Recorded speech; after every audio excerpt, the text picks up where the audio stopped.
that step would be, so I am pressing the button. Phase 1, engage. Engage. Stream is black screen for the moment. Let me share you a thing when the thing is appropriate to be shared. There we go. Okay, and theoretically, here we go. Phase 1. Welcome to the pre-stream, And where I'm can I going have to the just link? play a game of Mix. Oh yeah, that's probably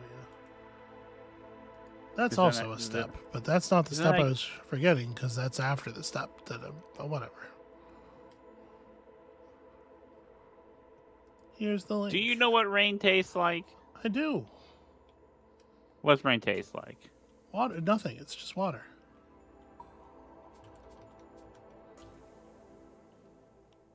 And thematically wanna appropriate, know. we're going to be playing the Summer Shower sound pack here. You want to know what?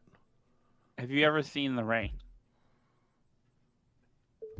I have seen the. Well, okay, what are we doing?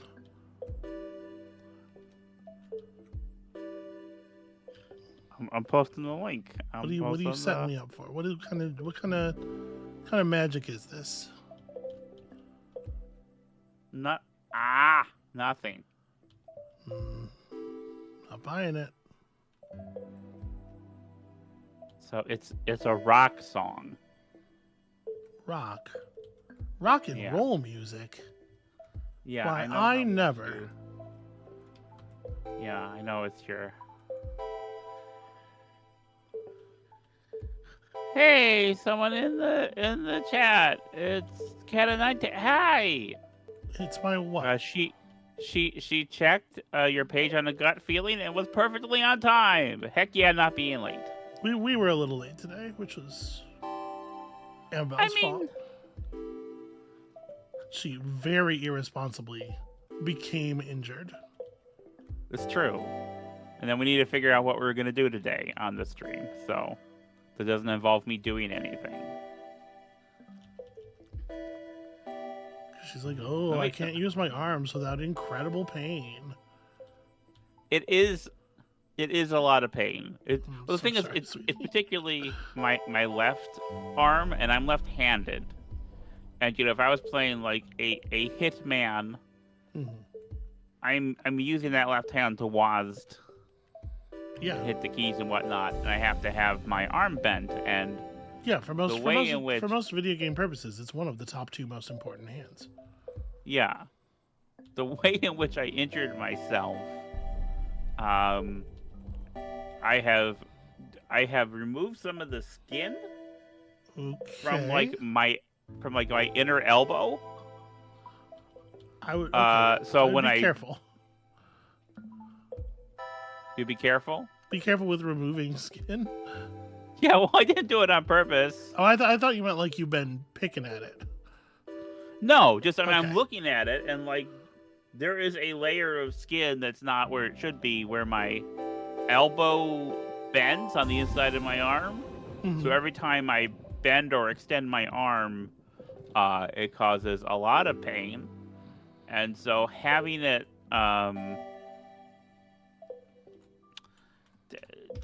doing keyboard stuff, having to bend my arm like that is not great for the. This just happened yesterday, so I'm. Cause I was looking forward to doing things with you. I was gonna do so much Hitman. I was gonna be so good at Hitman, and then maybe Absalom or something. And now today I'm just gonna hang out in chat and harass you. Yes, enjoy my incredible competence at the video game of the day, which I was never good at, and I have not played in like 10 months, and I will probably be much worse at now. Oh. Stephanie says, as an outside observer, you're getting quite good at the man hitting. That's very sweet. Thank you very much. I am getting better. I know I'm getting better. Yeah, it's inarguable.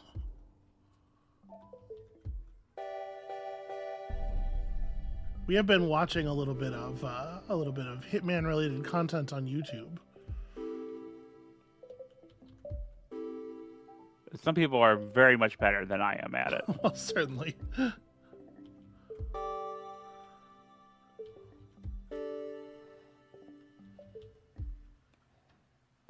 Oh, you can hear the rain incoming.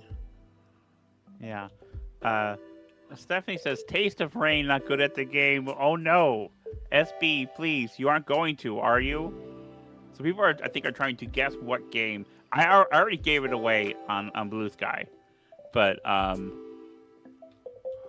yeah. Probably Stephanie is probably concerned that I'm going to play Risk of Rain,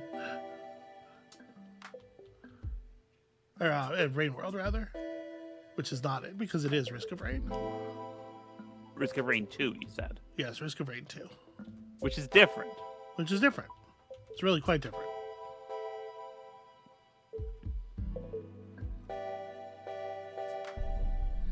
And I don't know how familiar with it you are. I guess it'll be interesting when we get into the thing. I mean, you told me about it and shown me a little bit. Okay. But I'm not super familiar. Andra says that he thinks the only non-SB Hitman stuff I've watched is the old Giant Bomb streams, Hitmas, which are legendary, but they're not competent. I mean, there's some competence. The Hitmas definitely has some beautiful stuff when he comes out of the basement on Paris and just sort of underhand tosses that axe at the woman. It's definitely an all-timer.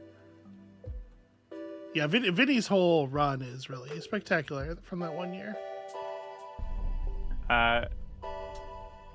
Kiefer asks if you prefer Risk of Rain 1 or 2.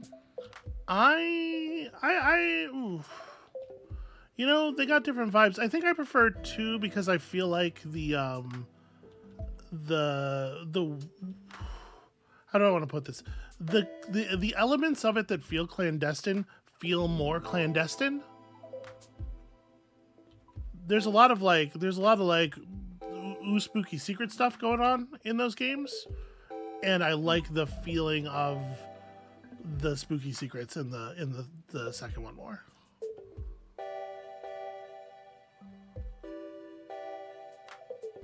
That's probably a weird way to judge that, but it is what I mean. You play this game very differently than I do. Yeah.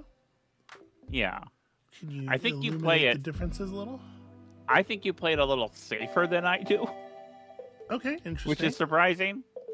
Because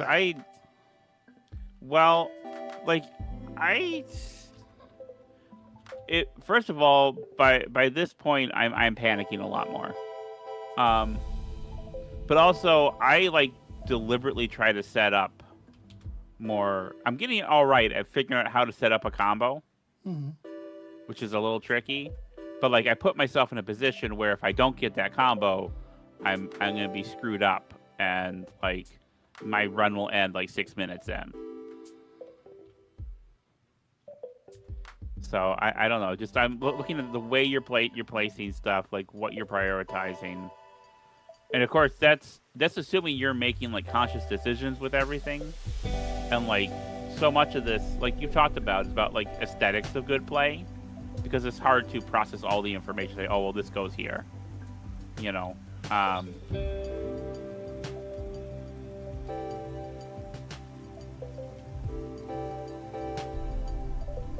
mean, I'm definitely playing to set up combos. I think what you're actually having happen here is that you're not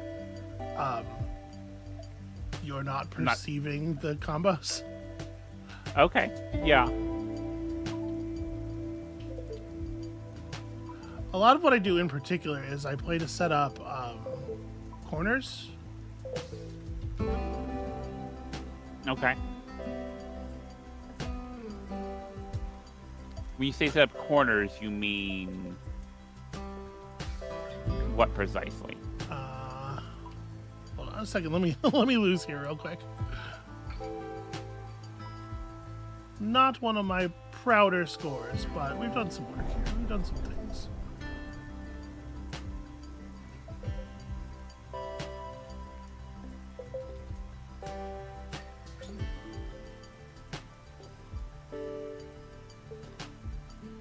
Oops, that was exactly the wrong rotation. Yeah, we won't do another whole game, but let me show you here. So like when I'm setting up, what I prefer to set up, if possible, is a situation like this where I can drop in for a 5. Yeah. If you can eliminate 5, under the logic that if you can eliminate 5 pieces when they drop, then that drop has been negative total pressure, right? You Right. brought it in 4, but you took out 5. Yeah, I definitely prefer. So like, I find try to set up squares a lot.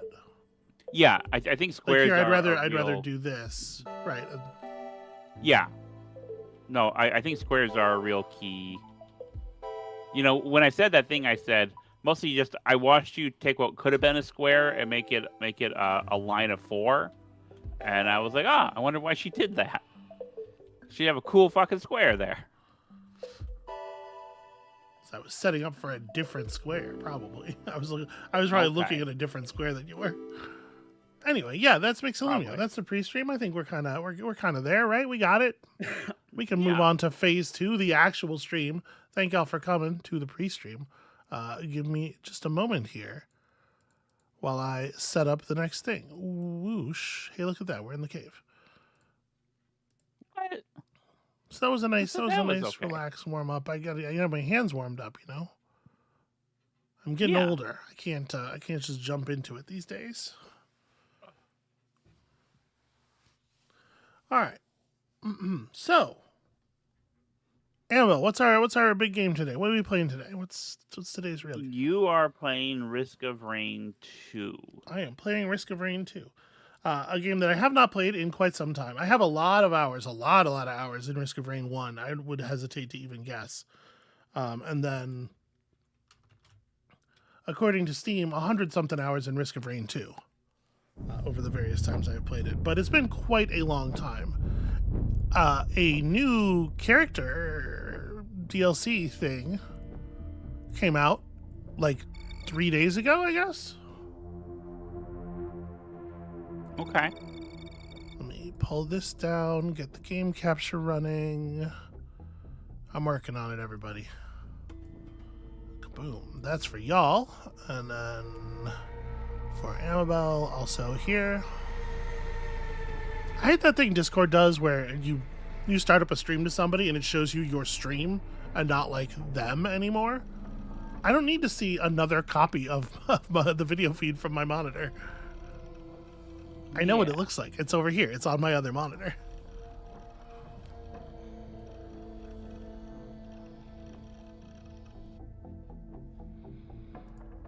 Risk of Rain 2, Alloyed Collective.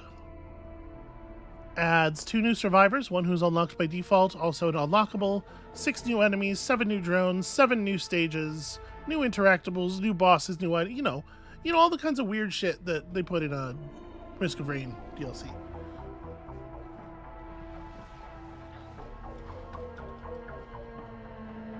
So, what's the deal here? Risk of Rain. Welcome to the planet Petrichor. We're on a moon of Petrichor, I think. Petrichor 5? All right. I have some stuff unlocked. Yeah, I have pretty much everything unlocked. Pretty much all the characters. I did not unlock all the artifacts, as you can see here. There's like 15 of these or something. We're going to just be playing a normal-ass game on Rainstorm because it's been a really long time. Oh, apparently I missed an expansion also? I mean, I like this game. I'd buy an expansion. Seekers of the Storm. Yeah, this is the thing that came out while I was not paying attention. If that helps you give an idea of how long it's been since I played. There was a whole thing that happened while I was not paying attention.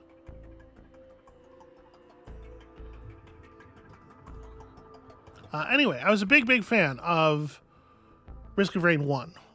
Big, huge. And then Risk of Rain 2 came out and it's different. And I enjoyed that as well.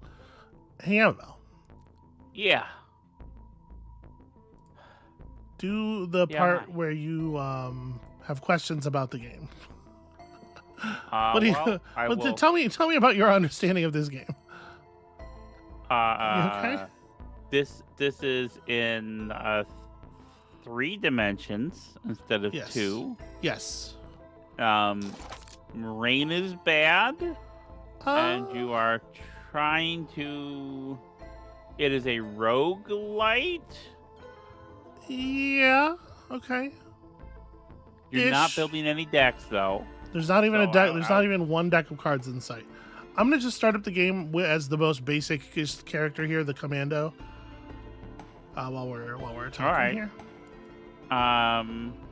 And you like upgrade stuff. Your character, you get like little weapons and so forth. Mostly you show me the first one, and then show me a little bit of gameplay from the second one. So Okay. I don't really know. The object is to get through the level. So here's How the am I doing? here's the most basic part. Hey, look, it's me. I'm the guy. My job here is to find. I'm trying to get off this planet. My spaceship has crash landed, and here I am. There are treasure chests and monsters everywhere, but my goal here is to get off the planet. And to get off the planet, I need to find teleporters. I need to teleport myself off of this world.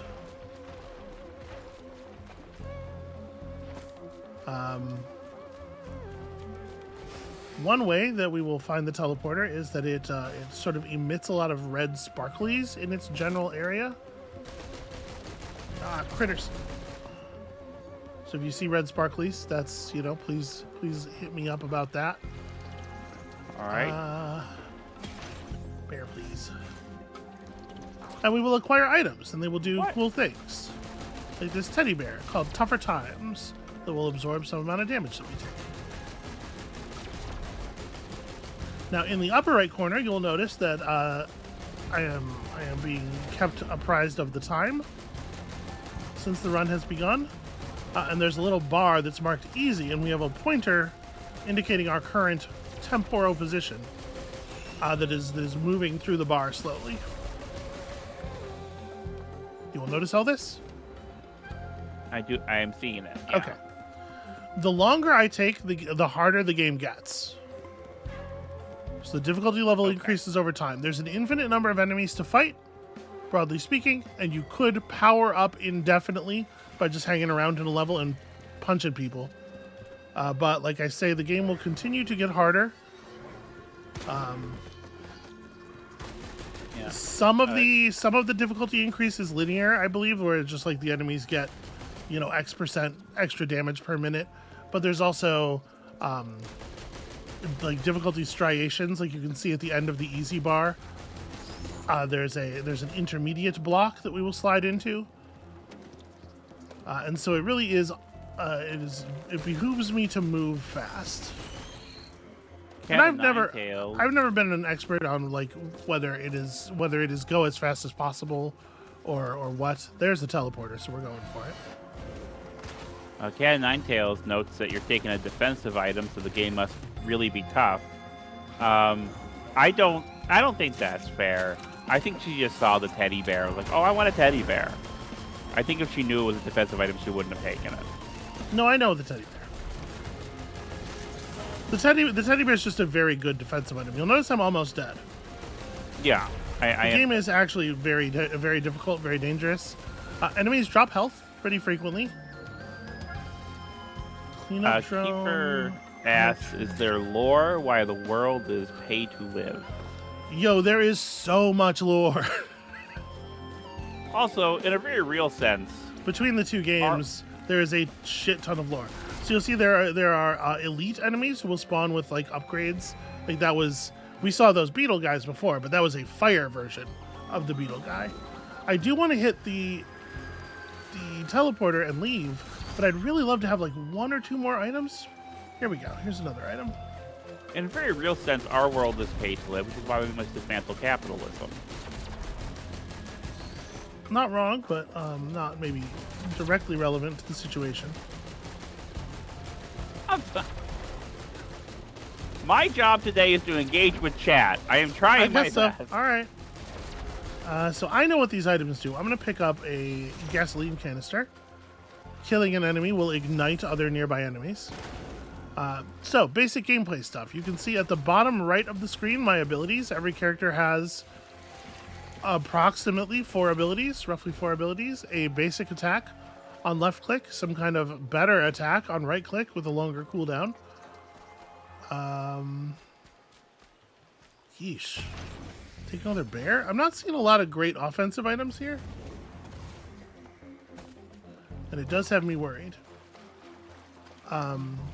So there are these equipment things that I'm buying from that have 3 items in them. There will also be just like chests that we can pay to open that have that just have whatever you get out of them. Okay, all right. I'm seeing some juice here. I will take. You know what? Question mark. Random white quality item. Hell yes. Sticky bomb. Sticky bomb's real good. Sticky bomb's real good for our situation. So every one of my attacks now will have a chance of applying a small explosive to the enemy that will explode a moment later.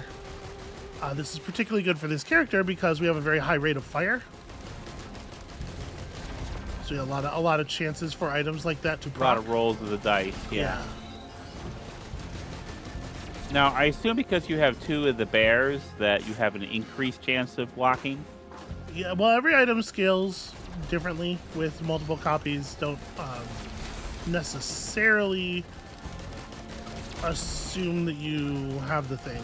But anyway, to talk about... Okay. Let me grab these. Bonus damage to bosses. Let's go fight that boss. I really should have pulled the boss by now. So like I was saying, 4 abilities down in the corner there. Mouse 1, shooty. Mouse 2, this like double shotgun blast thing, which applies my weapons multiple times. I'm gonna hire on these drones here. Oh, it's the Beetle Queen. My shift button ability, which is some kind of mobility function with most characters. Here it is a roll that makes me briefly invincible while I'm doing it. And then my R button ability, which is, let me get back here so you can see me doing it. Oh, good lord. It is shoot gun many times real fast.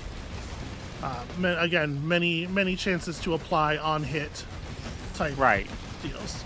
You can tell this character is very built for these like chance on hit items. Beetle Queen down. So, when you activate the teleporter, a little timer starts on the teleporter. Also, a boss spawns. The timer ticks down as long as you are within the circular area around the teleporter. You can see this like red zone, this red like half circle, half globe that I'm in.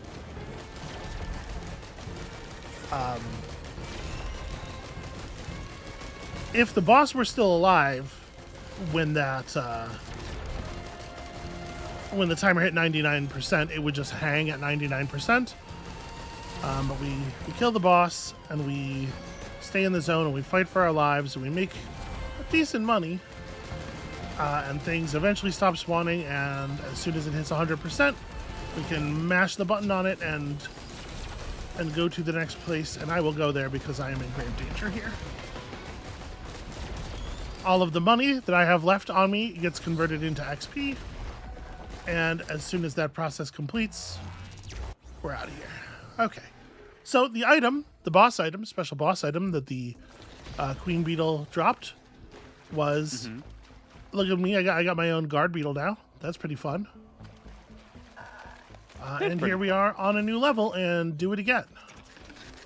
Yeah. And there's a sort of a semi-random... There's sort of a semi-random path through the different biomes. This will cost me 50% of my HP. I am willing to pay.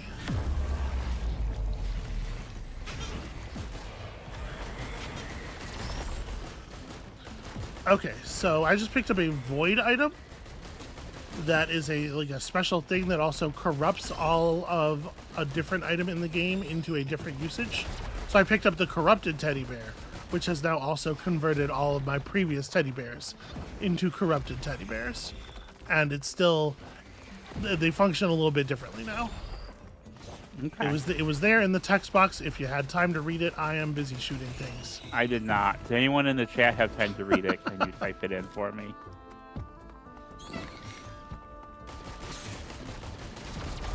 Kiefer's asking if this is a new level because they don't remember it from your Let's Play of the game. This is not one of the levels. This is a level that was added, I believe, with the first DLC. It's not new, but it was not in the release version of the game either. Okay, it looks like the corrupted teddy bear when it blocks is single use.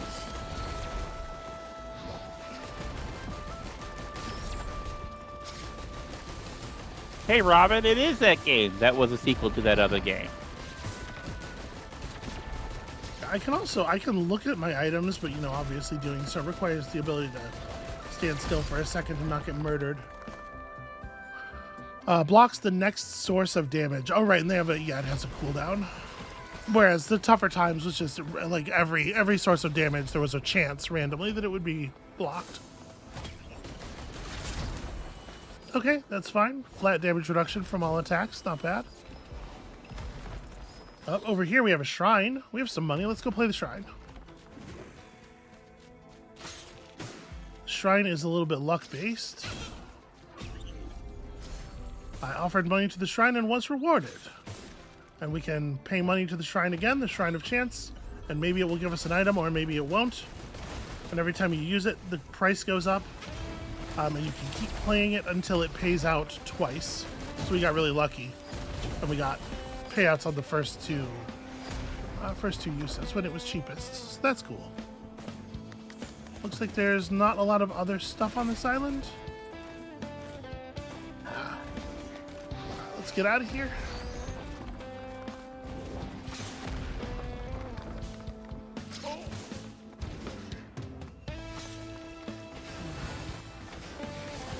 So this game has a bizarre, like, prog rock, noodly soundtrack that I love very much. Yeah, I like the soundtrack, yeah. Drones periodically drop dynamite. That's a cool item. I've never seen that before. Ooh, more sticky bomb. More sticky bomb, more good as far as I am concerned. I will take an infinite number of sticky bombs on this character. And yeah, I think a part of what really sells this game, and I think more the second one than the first one, is just the atmosphere that it creates. I think it's very good at selling this as like a very weird alien place. And the soundtrack is certainly a huge part of that. Oh, that didn't... I thought that was going to shoot me up high enough to get up there.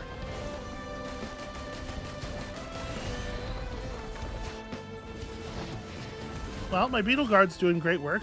Just kicking ass while we're running around here. So I would like to get up there. And I'm not sure what the best way to do that is.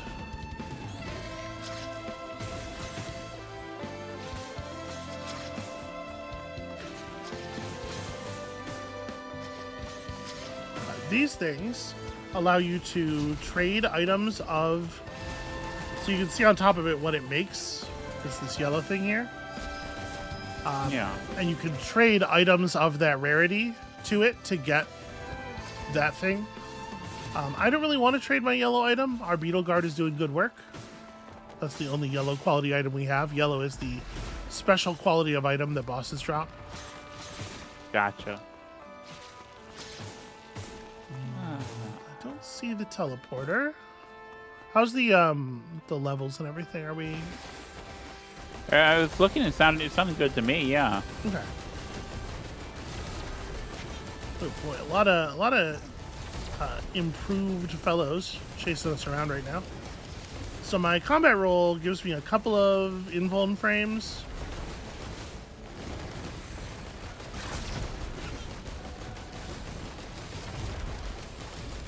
But, obviously I have to time it correctly with the fireballs in order to get the benefit. Right.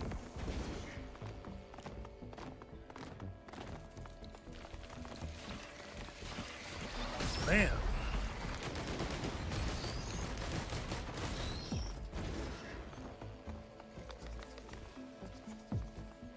You'll notice we also do have a slot. Yeah, I thought so. It's up here. All right, let's hit it. We've been in this level forever. Beetle Queen.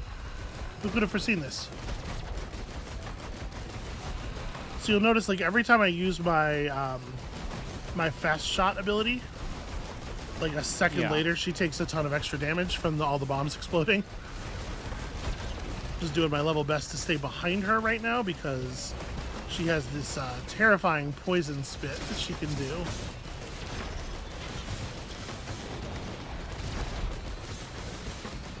Nick asks, stage 2 at 14 minutes is good, right?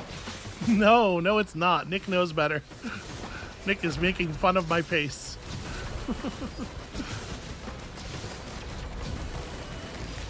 So this must be a new kind of drone. I've never seen this before. This cleanup drone that we got. I was wondering what exactly it would do. And it looks like, in addition to having some kind of attack and obviously benefiting from all of your drone items, it rounds up the enemies and keeps them nearby. That is hugely helpful. This level has a lot of this particular biome has a lot of little flying enemies, and it was so nice to see them all up there in a cloud attacking from a single direction.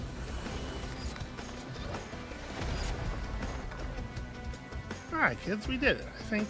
Great work, everybody. You too.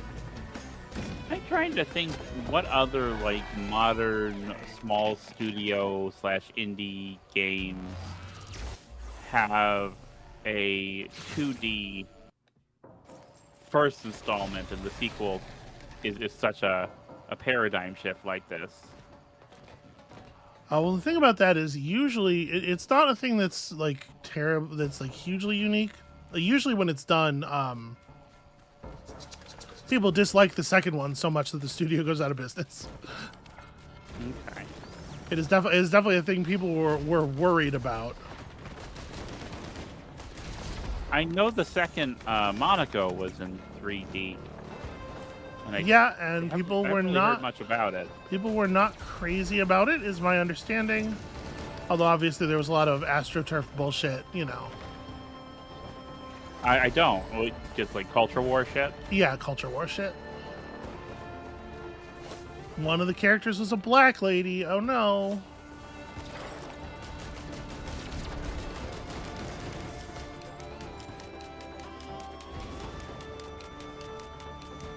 So this also is a biome I do not believe I have ever seen before.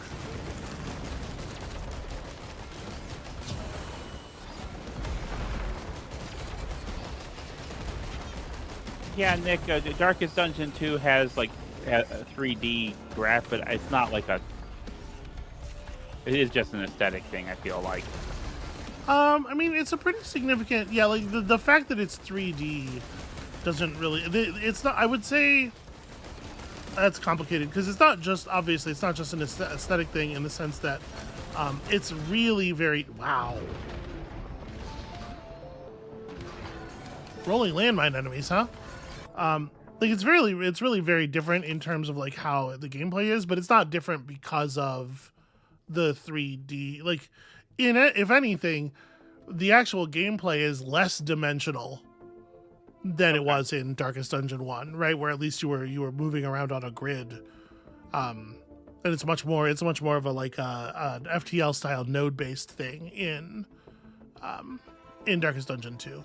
But the actual combat systems are still, you know, single dimensional, right? The line. Anyway, let's play with some new characters. I did grab that DLC real quick. So what do we have Kat here? says it's not out yet, so too early to tell, but the sequel to Forged in Shadow Torch went from 2D Metroidvania to what looks more like a 3D Dynasty Warriors combat.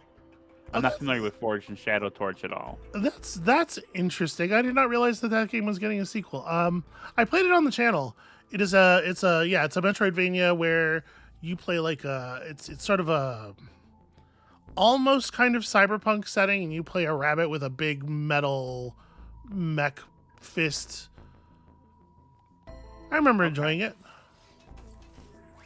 Oh, look at this guy. All right, there's an aesthetic here. What's your deal? Yeah.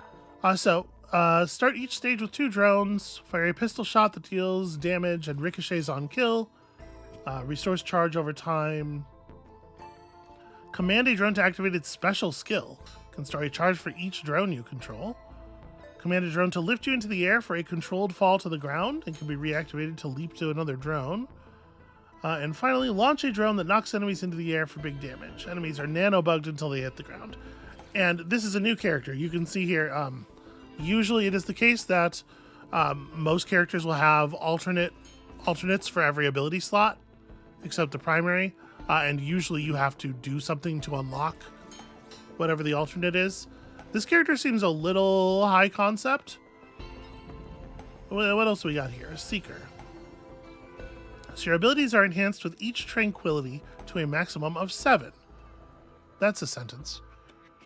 Spirit Punch fires piercing disembodied fists for damage. Every third hit explodes, dealing more damage. Every stack of tranquility increases the damage of the third hit specifically.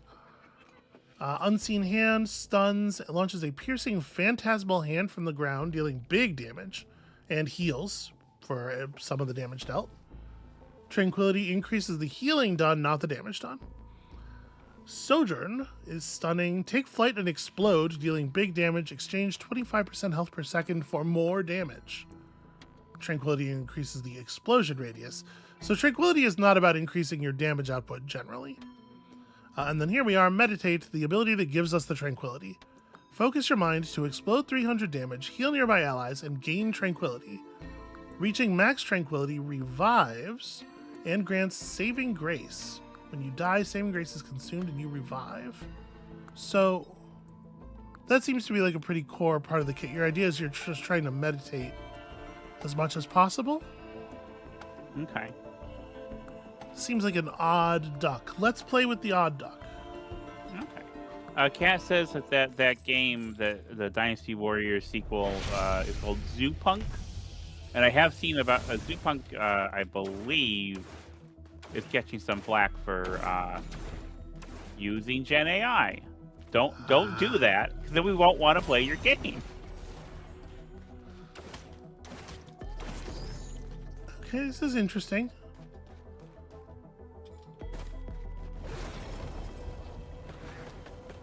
Okay, and I can hold down the button to stay in flight form for longer, but it hurts.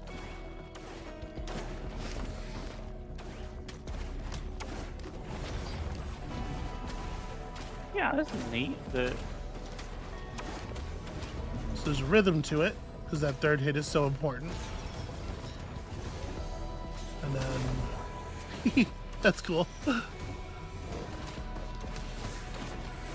So obviously a big part of every run is coming to grips with your character and knowing how to... So can I do the... No, the hand thing only affects enemies on the ground. Okay.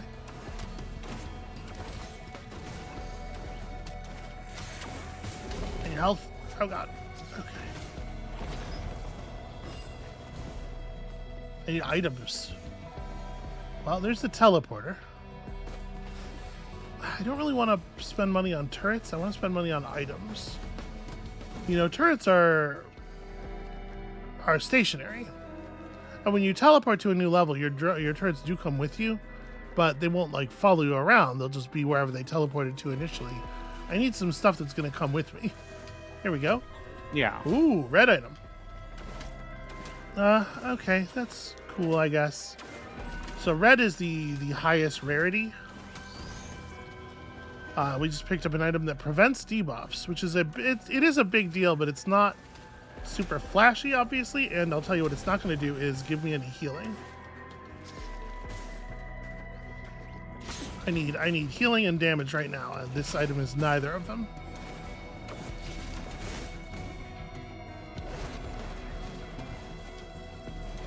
Also, a thing that's important to remember, like coming from... Oh god. I hate imps. I hate them so much. The thing that's important to remember coming from that last character is that that last character has that combat roll on a very short cooldown. And so you have a tremendous amount of mobility that is much less true with most other characters. Yeah, so I have a question about that because characters have like a mobility ability. Yeah. Like our Do they mobility. otherwise control similarly, like similar jump physics, Yeah, similar acceleration. pretty much. Yeah. Okay. Let's spend some money on chance shrines. People are talking about Cobalt Core, the space card furry game. And what I know about Cobalt Core is that it's from the same people that did Sunshine Heavy Industries. Is that the name correct, of the game? Yes. And let me tell you about that game. The very first one of your videos I saw was your Let's Play of that. You told me you had a channel, and I went to look you up, and I got to hear you do all the cool character voices. I thought, well, this lady's really talented. I should hang out with this lady, and that turned out okay for me.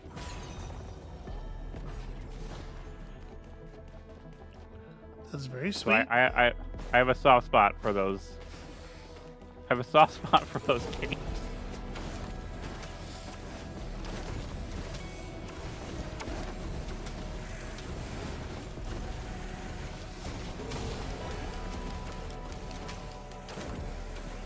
Okay. Well, I think it's time to hit the button. We're moving real slow here. I had to get back into my rhythm. I gotta get back into my groove. Okay, we have pulled the Stone Titan this time. So there is fall damage. You can get a lot of trouble with fall damage. So this guy has an attack where he twists his fist underground and then he punches you from below. And that is a thing that we will definitely be using our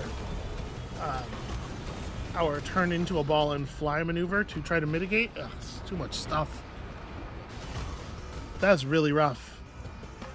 Yeah. It's not a very high Gonna damage. try with that Yeah, character, I'm definitely going to. It's not a very high damage character, is my feeling. I guess I got to be. You know what? I was holding meditate because I was like, I don't see a need for special ability, but I'm like super dumb, right? You need to be meditating constantly. You got to get all your tranquilities. Ugh, Yeah. Okay. In order got to a unlock the couple alternate abilities here, hit 3 or more airborne spirits with a single use of the exploding third hit of Spirit Punch. Deal 500,000% damage with 1 explosion.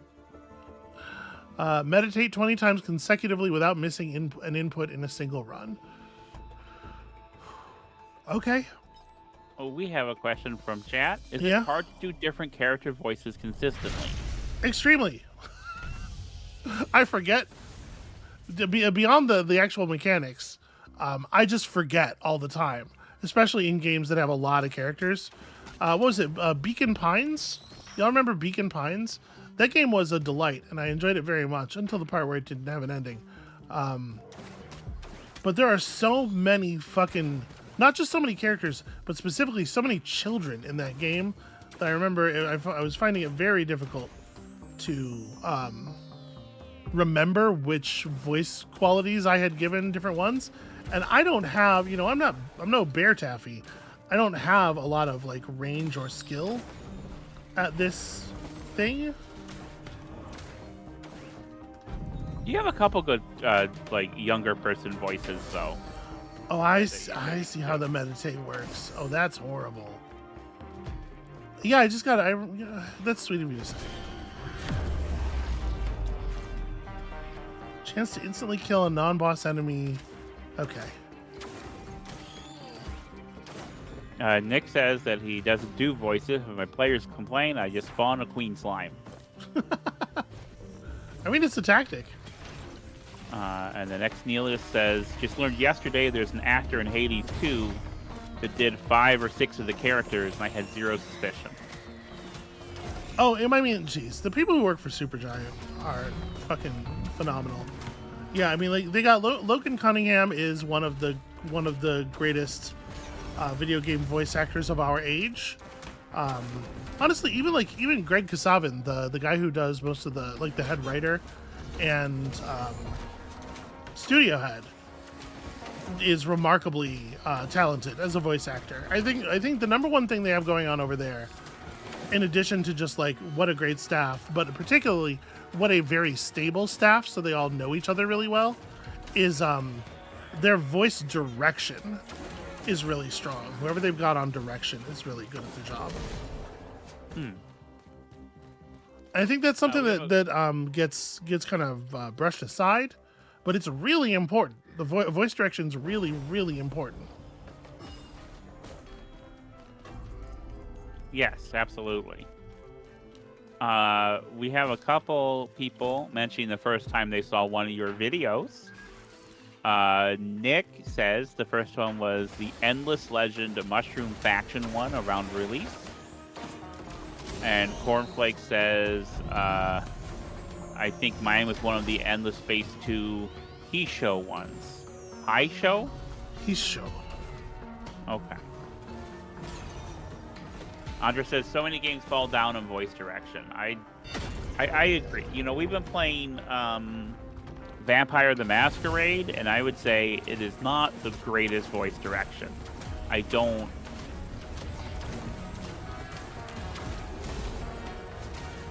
know how. It's a hard job. You know, but yeah. It makes such a difference when it's done well, though. And if you are doing a story-based game, a character-based game, where the quality of the writing is imparting so much of the meaning and the experience and the tone of it, like, then the voice acting becomes really, really important. I think it's important generally, but, like, you know, if Mario doesn't give the most nuanced vocal performance, it's fine. That's not what Mario games are about. Yeah.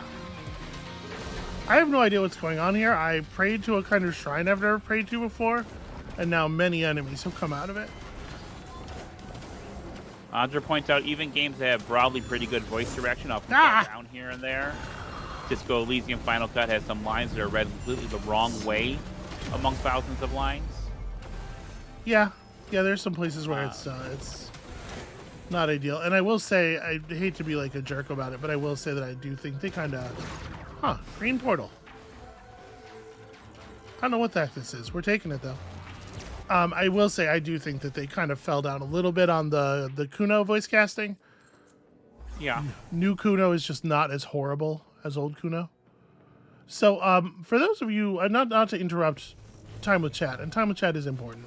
But for those of you who are trying to follow what's going on here, in case you're like, hey, this is very confusing, I just want you to know that I am also confused. I found an altar called a Halcyon altar on that level, and I pressed a button to pray to it, and now that I have prayed to it, many monsters spilled out, and then a portal opened, and now we're in a different level I've never seen before, and I don't know what's happening.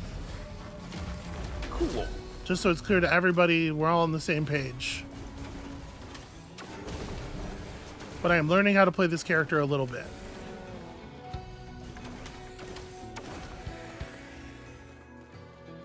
All right, so chat's very active today now that I'm paying attention to it. They miss you. Yeah. Hang on. Neela says the first one of your videos they saw was Curious Expedition. Ooh, Robin says that's a while ago, huh? First one was an early Darkest Dungeon playthrough. Now that is very very near to the beginning of the channel. Right. And she played it in the background while writing Doomed copy for a Doomed Mogul game company.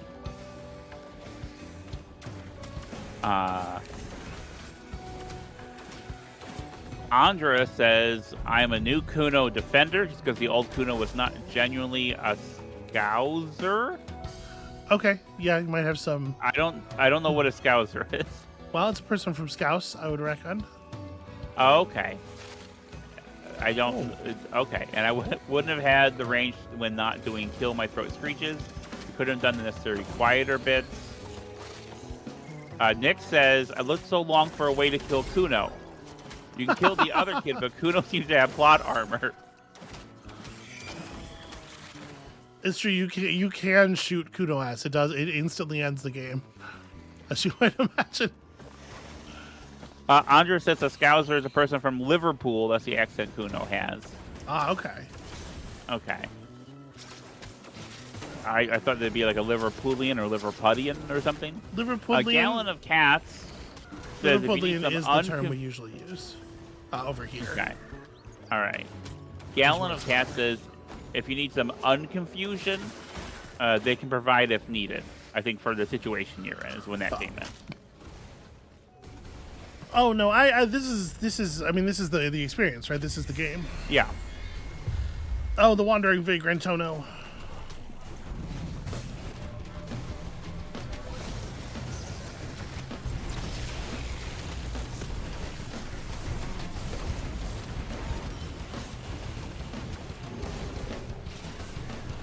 They're a gentle protector. Yeah, that's what's happening here. Feeling gently protected.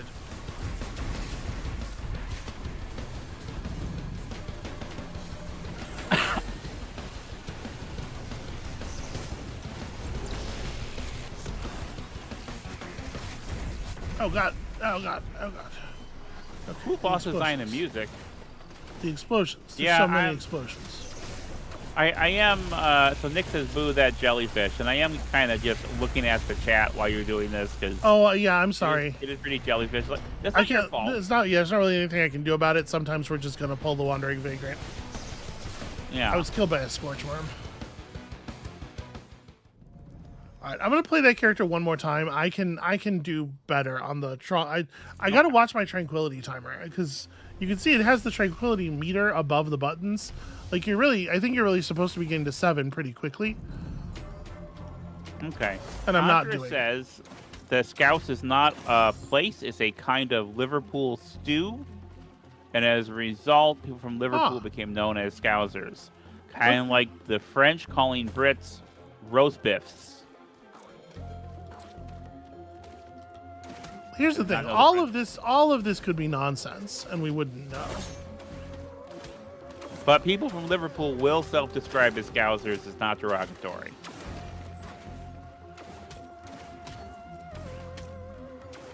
Now I need to know what Scouse.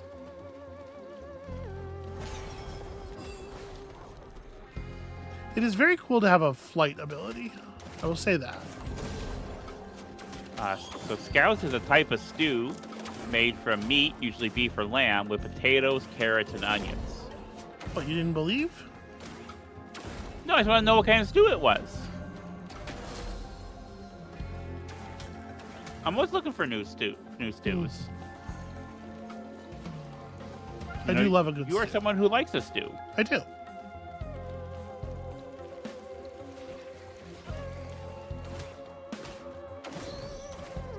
So what do you think, Amabel, of just sort of like, without being necessarily zoomed in on the specifics of what's going on or whatever, what do you think about just like the sort of the atmosphere that this game generates? Oh, it has a really, I find it really like unnerving. Yeah, it feels like really alien and really hostile. And what I remember from you showing me the first Risk of Rain, perhaps even on a previous stream, was the kind of hostility of the world and the people in it. Okay, that's a ukulele. Now I know if you throw that down and it breaks, you can step on it and it will carry you up above the... That's a fun joke from before that no one else will get. So the ukulele makes your attacks like electric chain lightning. When you pick up the ukulele, it says, "And his music was electric." Most of the items in the game are, well, not most at this point probably, but upon release, most of the items in the game, and certainly many of the items in the game still, are things from the first game. Okay. I was just trying to get some money together so I could buy this drone. Let's see if we can find the teleporter. Do you feel like the reputation of the ukulele as an instrument is deserved? You mean the sort of like the negative reputation that it has? Yeah. I don't know. I guess. I mean, probably. Here's the thing: a lot of really annoying people were into the ukulele. That was like a thing culturally for a while. And so it's not a reputation of the ukulele, it's a reputation of the kind of people who would play the ukulele. Wow, hi everybody. Hi all of the enemies in the universe. Welcome to my show. Prepare to get meditated upon. I mean, that does do pretty good area damage. Yeah, the way in which you're swarmed on by the enemies particularly and they just keep coming is really, I would not have fun with this. This would be panic-inducing for me.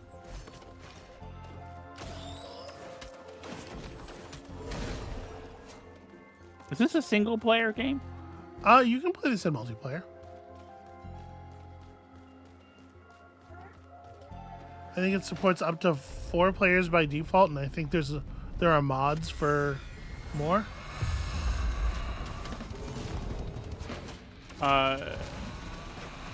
Neela says a friend randomly told me today that she cut a boiled egg with a guitar string. Guess you did it with the ukulele too. Look, we have things called knives, and you can use them to cut eggs.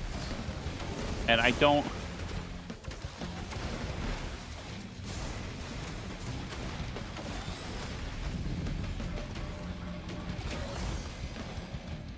I meditated that boss to death. Good job. You enlightened him. Her, one assumes. There's a small child. Yeah,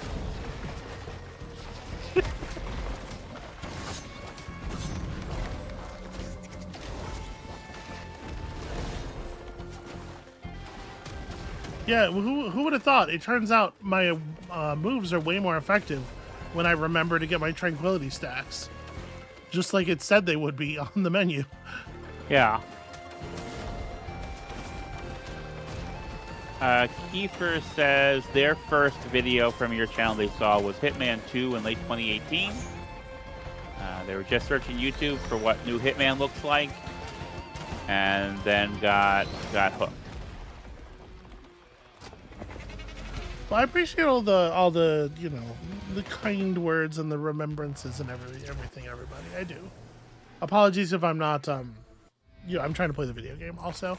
Yeah, no, you do your thing, I do my thing. But desperately trying to be entertaining. The vibes here are immaculate though. Like yeah, I think the prog rock is a good choice because a lot of this looks like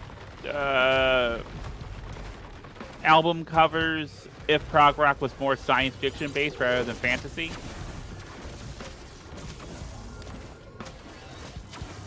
Alex Blue says her first video on your channel was Chance of Sonar, maybe? Okay, that's relatively recent-ish. I don't have any idea how recent that is. Don't tell me how long ago that actually was. I said that and I was like, oh my god, that could mean any time in the last 5 years.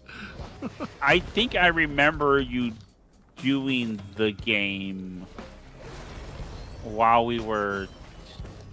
like after I had met you. Okay. I could be wrong on that though.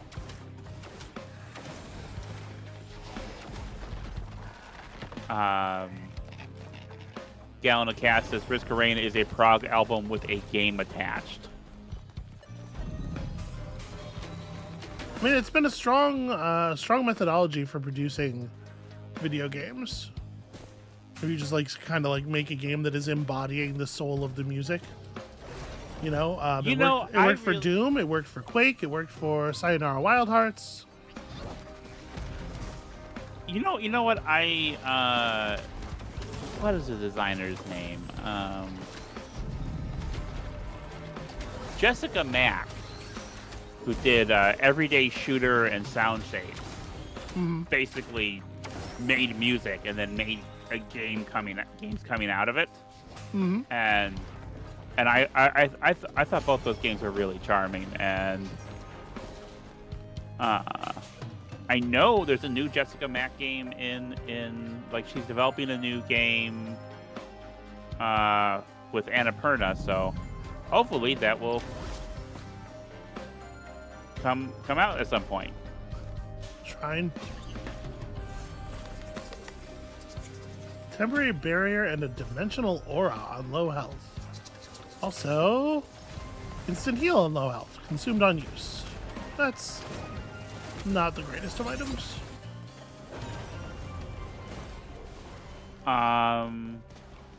Andra says my first SB video was the first BattleTech series in 2018. I was looking for good playthroughs of the game and was having trouble finding anyone who wasn't insufferable, and then found SB. And so still hadn't. Silas the Lunark says they were a huge Endless Legend fan and wanted to get better at the game, and seeing you play on Endless was inspiring. Then I got hooked by Total War Warhammer. And hey, fun coincidence, one of my favorite YouTubers did very enjoyable runs of that too. This is all very sweet. I really appreciate it. All the kindnesses and everything, everyone. Alex says that I'm assuming the Jessica Mack game might be a strong contender to be played on the channel. I don't know if you ever actually played any Jessica Mack games yourself, or if you would enjoy them, but I would certainly try to bully you into playing it when it comes out, because I'm excited for it. What is that? It's a Lego. Don't step on it. It will hurt your foot. Oh, it's an item dispenser for a kind of... I don't even know what that item does. Ah. It's a temporary barrier whenever a skill comes off cooldown. These items are temporary. What a weird... This game is full of so much weird stuff.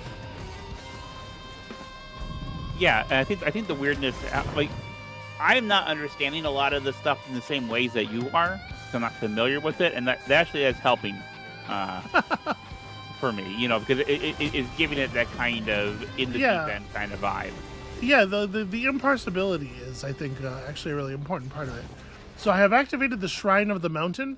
We're gonna get 2 bosses when I press this. Oh god, there were already gonna be 2 bosses. Now there are 3. Well,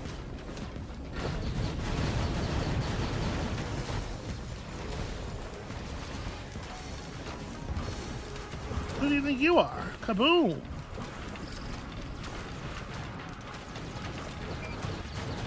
Trying to take them out one at a time here.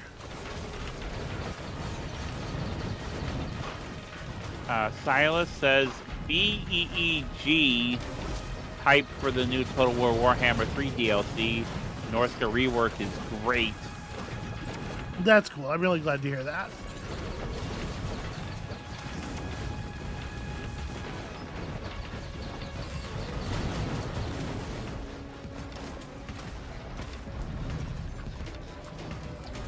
Kat says that she first found you for the Endless games, and then at some point we talked about nail polish on Twitter, and from their transition stuff I decided to watch more of this rad trans woman. Are you feeling supported as you kill these bosses? I am, and I needed it because it's going terribly, by the way. The Clay Dune Strider is always a tough one, and 3 of them at the same time is something. But fight 3 bosses, get 3 items. Oh, cool. It was Wax Quail. Is there a 3rd item? Did I only get 2 items? Man, Wax Quail's not even a good item. Are there any other chests around here? Oh, Sensewin is piping in that SB is simply factually good at her job. I appreciate that. I get a little down in the dumps about my performance. I know that. And like, I remember, you know what I remember? I remember saying out loud on camera, and I'm not sure which series it's in, but the year where I completed Dead Cells, where I went all the way to the end of 5 Cells and Dead Cells, and then also 100%ed Baba Is You within like a couple months of each other. I was like, well, that's it, right? This is my fucking certificate. Nobody can ever reasonably say that I'm not good at this. But it's me. Mostly it's me is the one who says it. And I don't know how to get that bitch to behave. Tell you what, if you stop saying it about you, I'll try to stop saying it about me.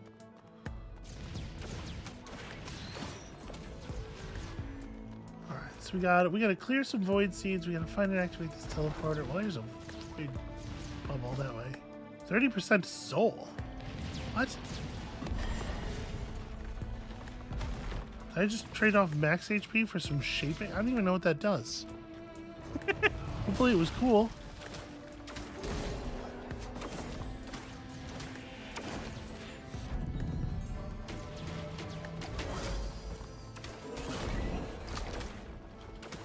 Oh, you're still alive. Die. So you can start to see here that I'm starting to get outscaled a little bit by the enemies. I don't know if it's as obvious to you as it is to me. Yeah. I'm having more and more trouble killing basic enemies. So we need to pick up some offense somewhere. And I mean, I'm not doing terribly. We have the drones. The drones help a lot.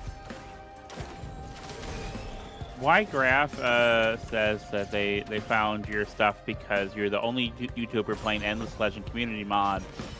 After that, watching a reasonable amount of Total War Warhammer videos.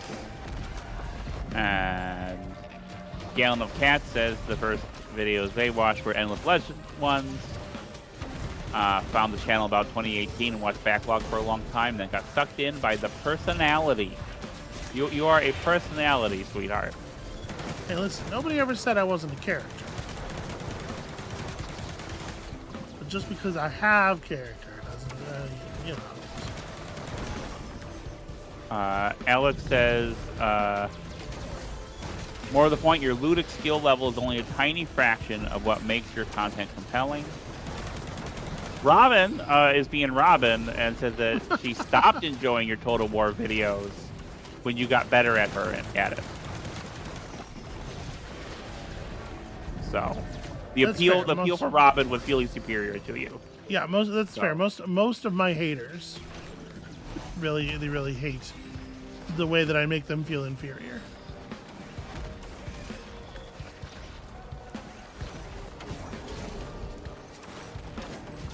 I mean, that's how haters is gonna be, right? So we're in this void seed here. I gotta try to clean up the void monsters. And we are left behind with all of these things that I can loot to get those special void items at the cost of my health and the normal functionality of my items. Sometimes avoiding items is good, sometimes it's not, you know, it depends quite a lot.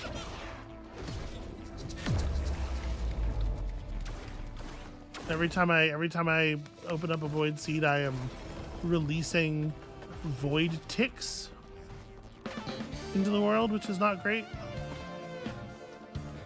But it behooves me to hunt them down. Yeah. I had no idea where we are.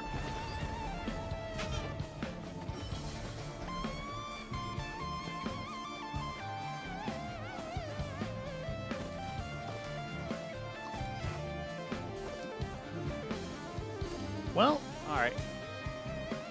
It's getting pretty late. You see, we're moving from hard to very hard, and I do not feel that I am in control of this run, but I do feel like I understand this character a little bit better, even if I am probably too absent-minded to play consistently very well as this character, because the this is how you learn, though, right? Not forgetting failure is destructive. No. Would you listen to the words I'm saying instead of looking for every opportunity to interrupt me? I'm probably too absent-minded for this character because forgetting to hit your void, your tranquility stuff until you are full at the beginning of every stage seems to be like a really important part of the mix. And I'm just kind of all over the place with it. I am listening. I'm commenting on how over the course of these 3 runs, you've gotten more of a handle on the character, like you said. Yeah, I finally found the teleporter. Alright, we're doing it. The enemies here are fearsome. Oh god, more Dune Striders. A couple people asking about dispatch. We were looking at dispatch, but I don't know if that's the thing we're actually going to do on the channel.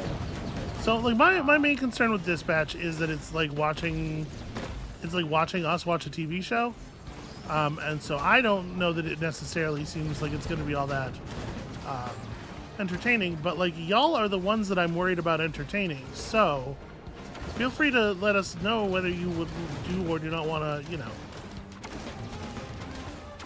Yeah.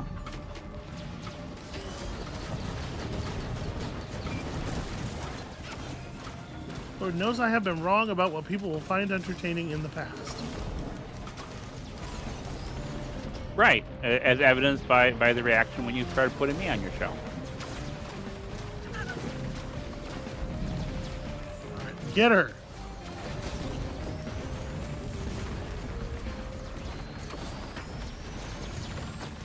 This thing where every 7 fertility or every 7 tranquility charges you get a free life is pretty fucking rad.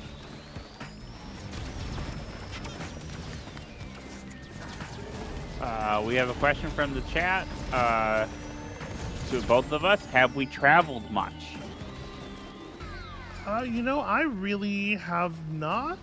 I've been to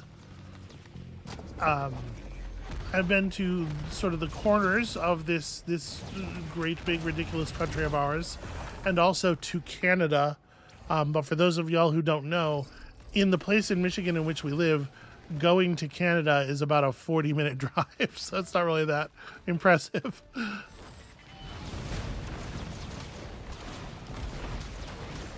Yeah, I've done some travel to visit relatives when I was much younger, and for work, but I pretty much I've been to Canada a couple times, so I pretty much no, I don't travel. I don't travel well is the thing. I'm a bit of a homebody. I always get sick whenever I travel, like sick to my stomach, and have digestive issues, and just I'd rather just be home. I used to go to conventions because that was expected of me in my profession. But then I created a niche for myself. I didn't have to go to conventions unless I wanted to, and it turned out after a while that I didn't really want to. That's true, Alex. I did take a road trip just to research an old game. Like I have done some research trips for work.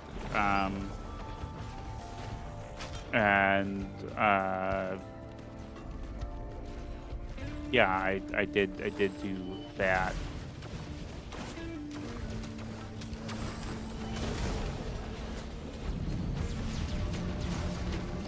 Look at that guy! He's breathing fire at you. That's crazy.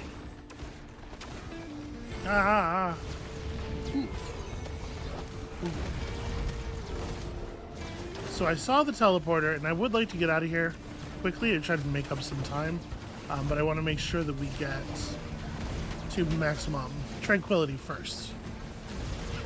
You know? Yeah.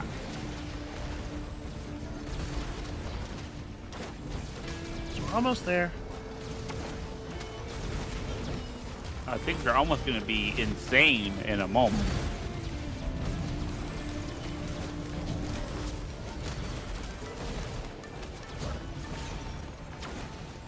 Hey, cool. That guy stole my ukulele, but I got it back.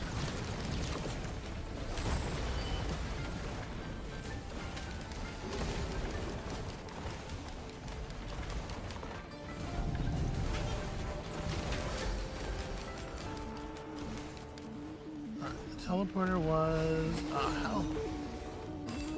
I'm all turned around now. Where was the teleporter? Oh god, there's a clay Dune Strider just hanging out over there. So yeah, as you get higher and higher on the difficulties, bosses start showing up as normal enemies. Multi-spawns of bosses get more and more common. I Everything just gets worse forever. Oh, this music is so good. It really is.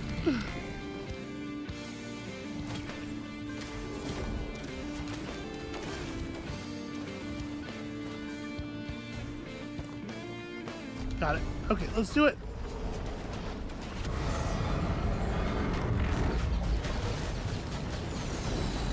Oh dear. I'm in very grave danger. Yeah.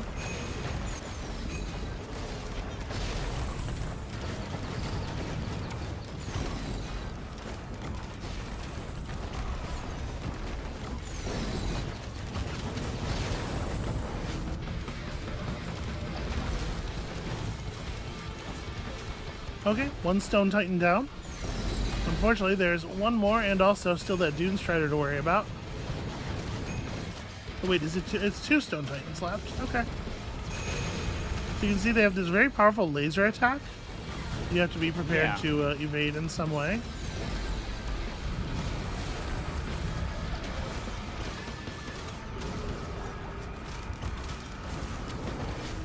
When they're grouped up like this, it's actually much easier to kill them. Alright. We're clear on actual bosses. The Dune Strider is still alive somewhere, I think. So, is the game at all readable at this point? Like, can people tell what's happening in combat? I mean, vaguely. Like, it's very chaotic to me. I can't, like, read all the numbers on the screen, and...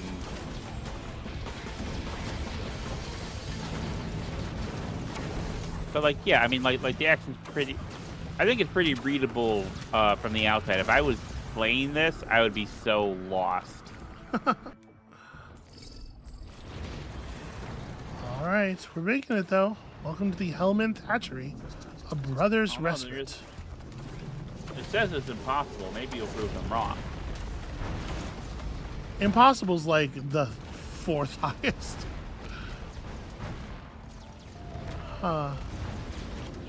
Let's go down there.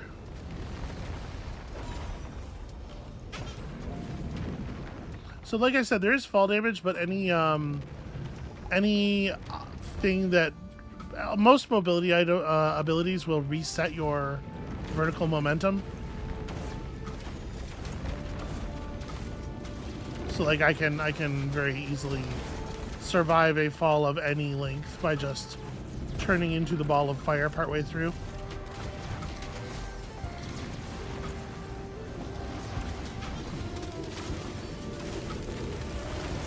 Oh boy. Okay, that's something.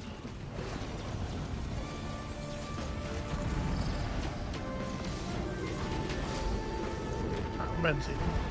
So this lava worm that is menacing us, to be clear, is a boss. We just kind of spawned in front of a boss.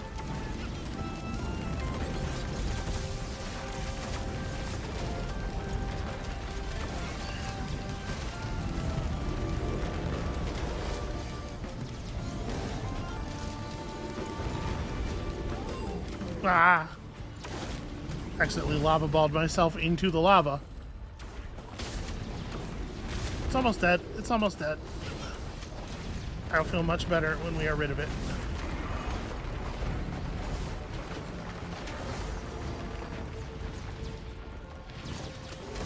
Also, once we are rid of it, we will have a bunch of money.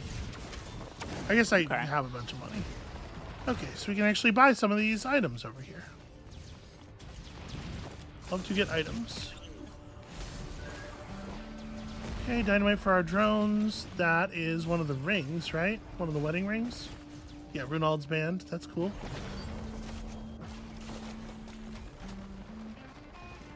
There's this weird little building on this island over here, and I have questions about it. Doesn't look like there's anything going on in here. But this is exactly the kind of place where they hide, like, weird secrets.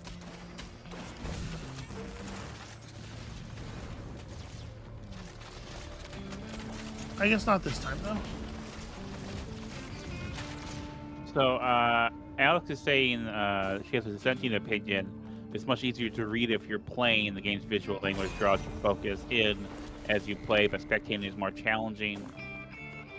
And Andra agrees, especially since when playing, you have more of an idea about what ability is which because of the corresponding button presses.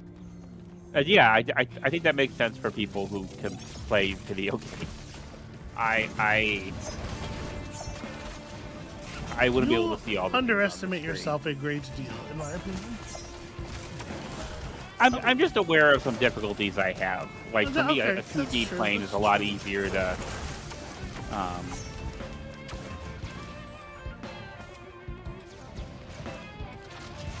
Okay, so we found the moon teleporter.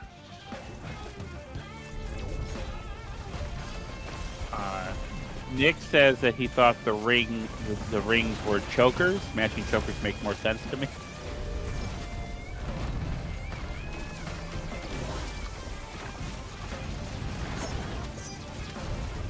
I'm gonna activate this teleporter. Right. Okay, greater glacial wisps. So sometimes after a certain point in the run, you start to get enemies who are not a boss, but instead a horde of elites. Yeah.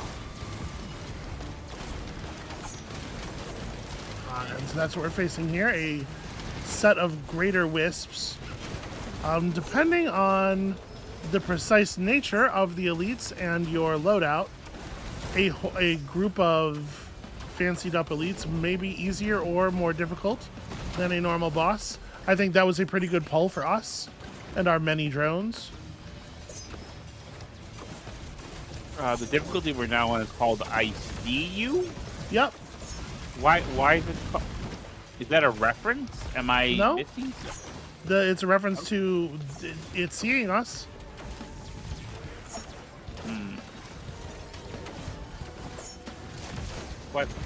What is seeing us, though? I don't...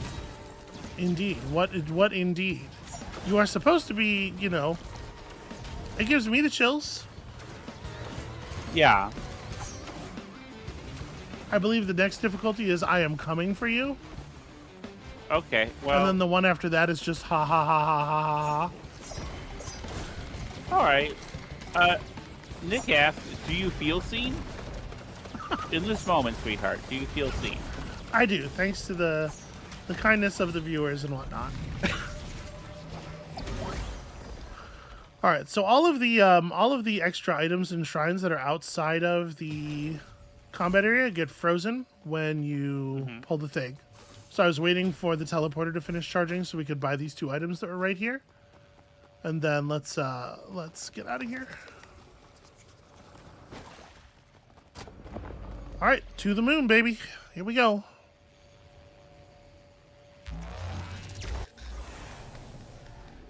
So, if we were going to win the run, this is how we would do it. All right, you're gonna do it. I believe in you. Welcome to commencement.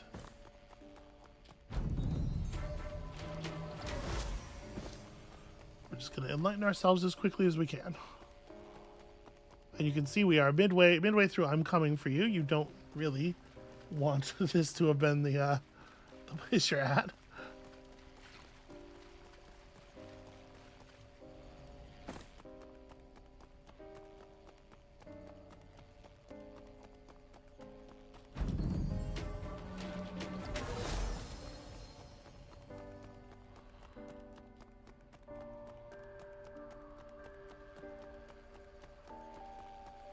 I'm being quiet to allow you to absorb the atmosphere of this area. Yeah.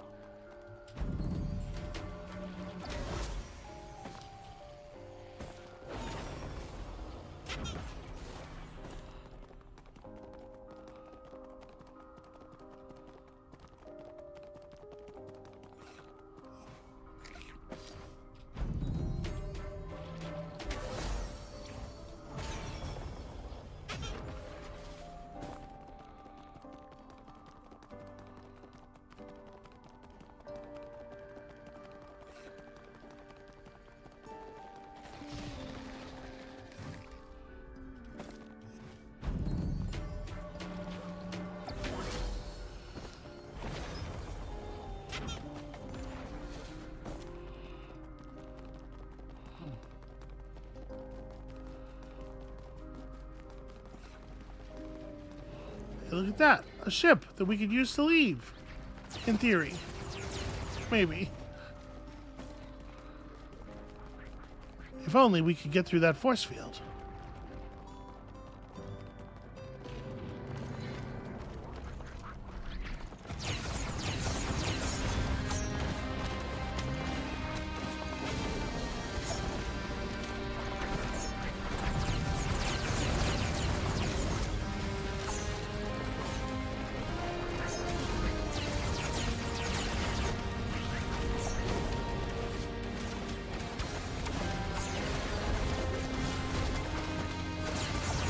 Nick is comparing these to Metal Gears. Do these look like Metal Gears to you? I don't know what Metal Gears looks like. Yeah, these are Metal Gear-esque for sure.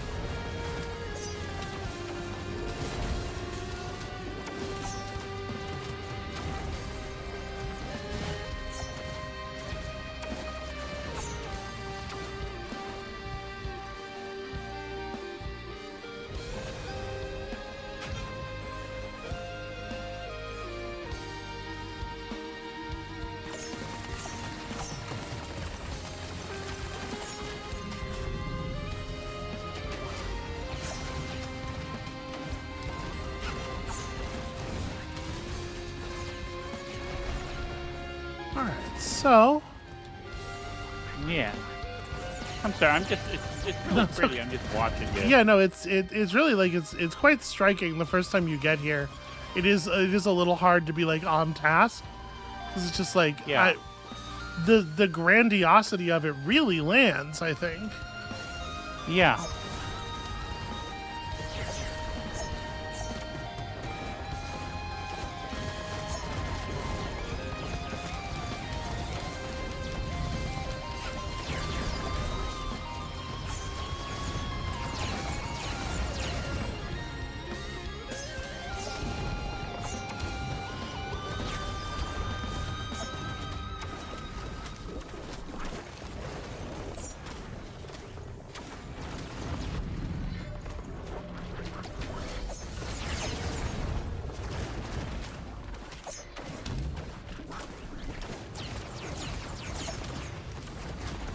I think you're doing quite well. There we go.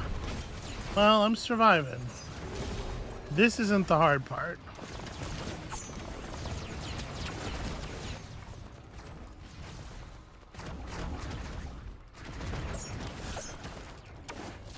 Although I'm pleased with where my numbers are. We're doing like okay damage to these things. Rygraph says, I think it works because the game is very claustrophobic 99% of the time, and then you're like, holy shit. Yeah, especially the emergence from the entry hall. I think is a really effective moment.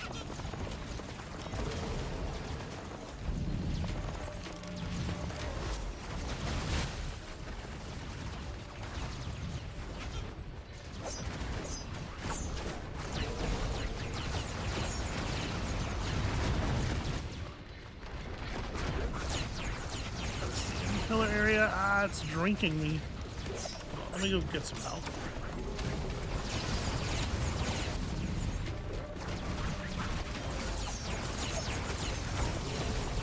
Teacher says, for me, it's linearity and sense of direction in this letter compared to the free form of the others.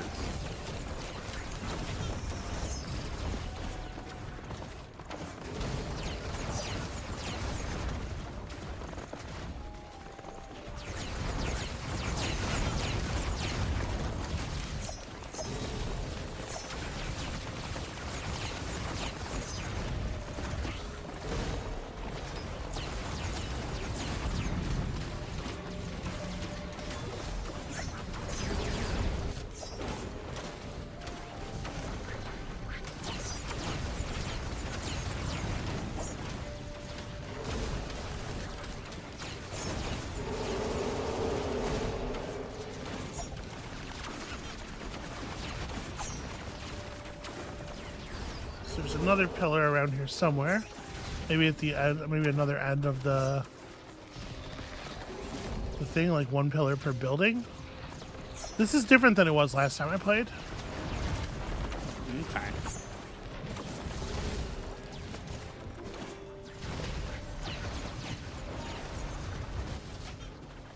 Yeah, it doesn't look like there's another pillar in here. Okay, well, then we'll take the walk.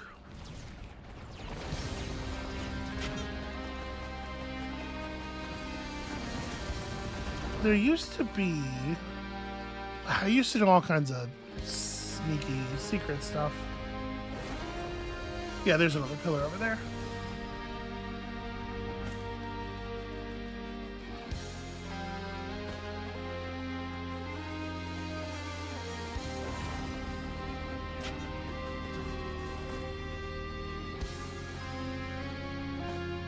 Who even knows what's still in place anymore?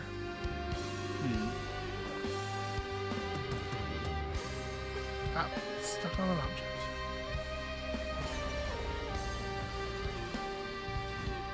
So yeah, like this. Reforge 5 items into one of those. You know what? I'll do it. It didn't really get anything important. Permanently reduce enemy armor on hit. Pretty good item.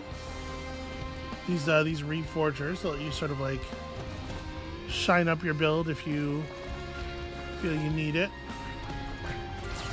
But they're always a little bit of a gamble because you don't know quite what's going to get taken. Yeah.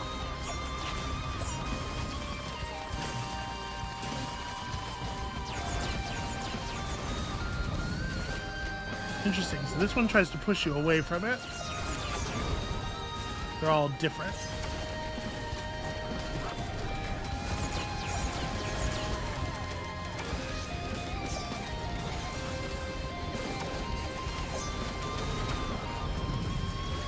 Yeah, the guitar is real good, isn't it? Yeah. Sweetheart, do you think anyone has charted these tracks? You mean for Guitar Hero stuff? Maybe. Yeah. Alright, we're clear over here.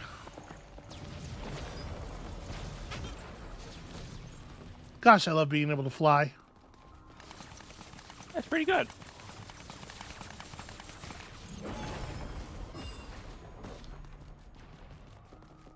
I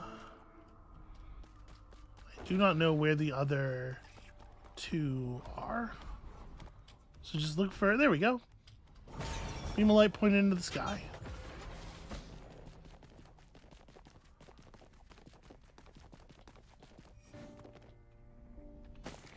Yeah, we have been... I mentioned this before on the stream, but we got a hold of a couple of new generation plastic guitars and have been enjoying the open source Guitar Hero clone scene.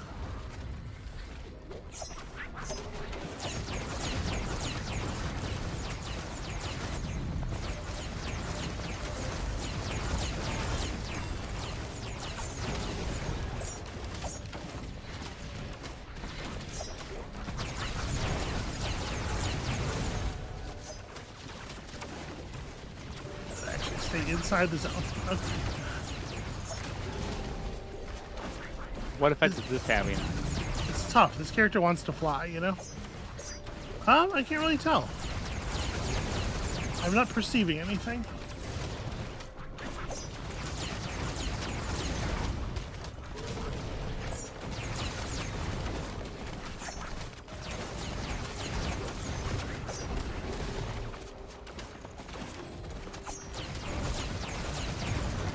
Also, I gotta tell you, I appreciate that the enemies who seem interested in damaging our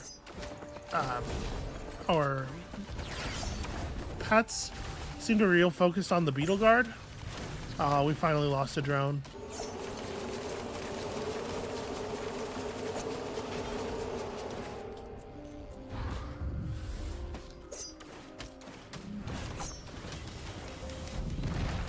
Alex Blue asks, isn't there a point where Guitar Hero is considerably harder than playing guitar? Probably. I mean, yeah. I guess it depends on what kind of guitar you're playing. You could probably ride the ceiling of or ride the difficulty scale up through the top of like black metal or something infinitely, to the point where it's no longer really music anymore.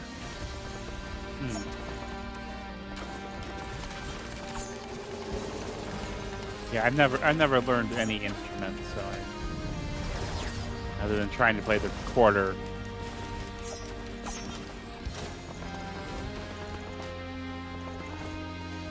This flying enemy that's chasing us is actually something of a danger, and I would love to kill it.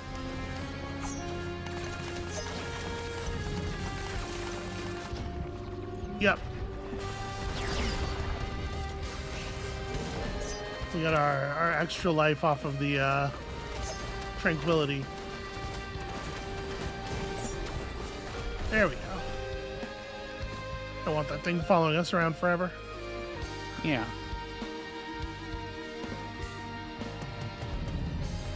Now you are a flautist. Yes, I was a flautist. I am trained in flout. I could probably still play a few notes if you gave me one now. There's our last pillar.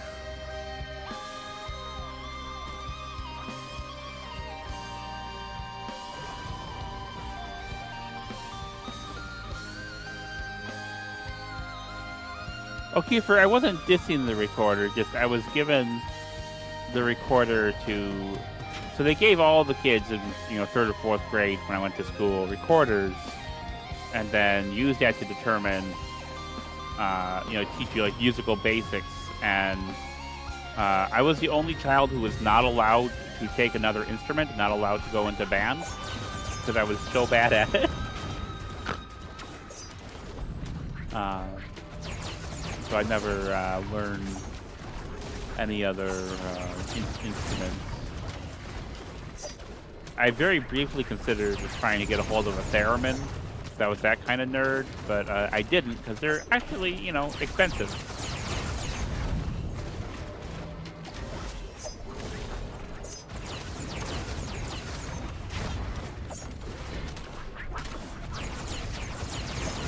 All right. Find a way to release the rescue ship. We have fired all of the pillars.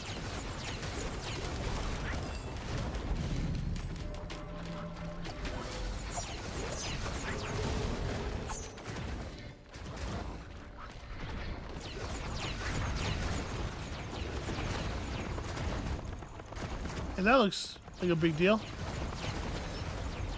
Yeah. Ow.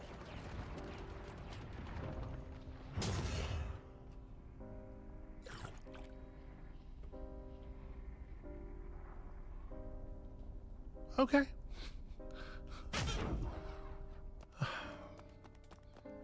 It's my corrupted teddy bears blocking the 10 damage fall penalty.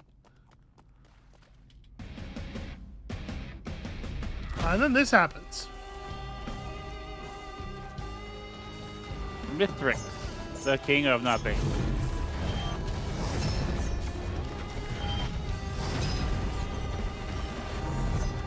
Now, our mobility is not as great as some characters, and Mithrix will fuck us up if he catches us.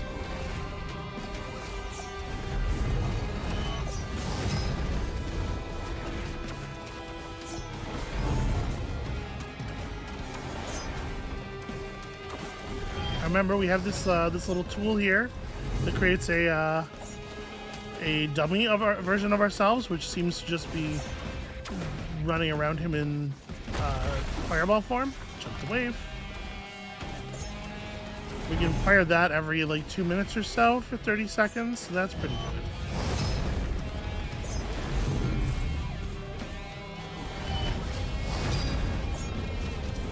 Keeps him distracted at least. Oh, Jesus. Oh, that's gonna hit. Okay. I was a little slow on the convert to fireball button. Jump the wave. Get above him and hover.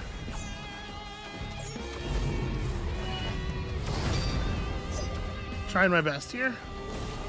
think we're gonna get I think this. you're doing really well. I think we're gonna get this phase, but this ain't the phase I'm worried about.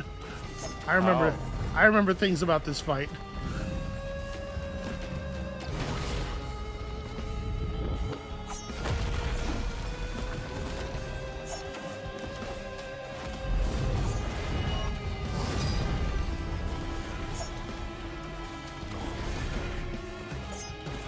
Okay. Welcome to the Lunar Chimera. So Lunar Chimera is a boss fight that is made up of just a bunch of the other enemies from the surface phase. Okay. Ygraph says this boss fight is a lot like the Radagan in Elden Ring. I wonder if it inspired that fight at all. You and I don't really know much of Elden Ring, so I do not know. Maybe someone else in the chat can answer that. So I'm gonna try to take care of the flying ones first, because this attack they do, where they shoot a million bullets at us really fast, is by a large margin the most dangerous thing that's happening during this part of the fight.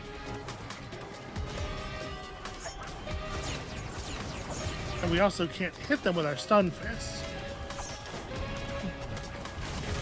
So they have a powerful, dangerous attack that we don't really have an answer for. Right, so taking them out first is a priority. That makes a lot of sense.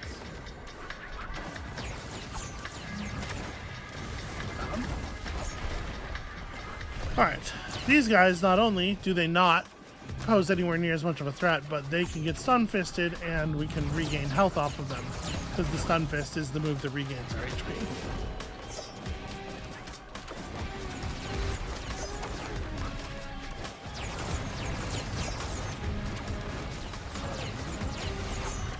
We're almost done.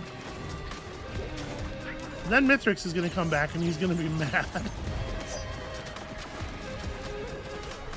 He's gonna be real incensed about what we have done to his toys.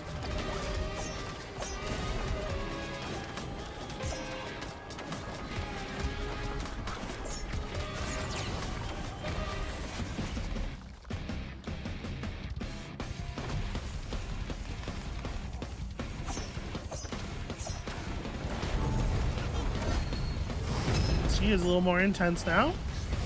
Yep. Is this the final phase of the fight? I think so. Like I say, it's been a while. Oh god. Oh. Did you see him just like Did you see him like stop and look right at us and light the hammer up? And then oh. Hey, okay, so you died from blunt trauma to the face, which is I not sure did. Holy shit. the most favorite, but I think you did a really phenomenal job there for your third run with the character. I caught an apocalypse to the jaw on that one.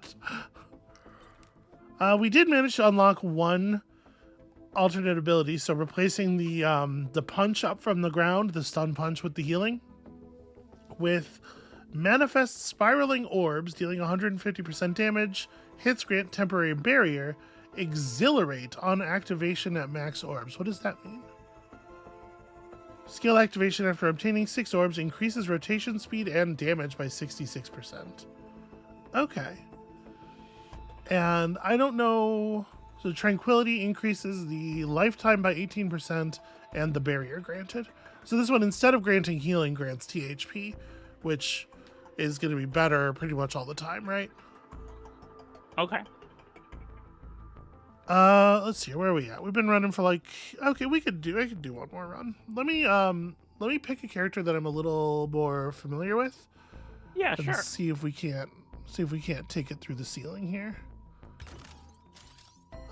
So just to give you an idea of like the variety, and this is with me still having 3 characters locked. Here you got your Void Feed, who's a corrupted, transforming, like long-range beam melee monster. Here you have your Railgunner, who is a sniper, and you have like concussion mines and stuff. Look at that! Look at that fucking gun. The Captain, who has a shotgun and a taser and calls down, he has access to the ship in orbit, the systems of the ship that you've all been teleported off of. So he can call down probes and supply beacons. Here's Acrid. Acrid, I think the character who suffers in some ways the most from the conversion to 3D, because I feel like there were fewer flying enemies in the 2D version of the game, and poor Acrid has a melee attack. The loader also has a melee attack, but the loader also has a grappling hook arm, the grapple fist, which makes the loader incredibly powerful. Also, you have this pylon, this like lightning pylon that you can throw up into the air, and you can swing off of that too. So we have a request that you pet Acrid. I don't know if that's possible. There you go. Good Acrid. Acrid's a hero for sure. We also have a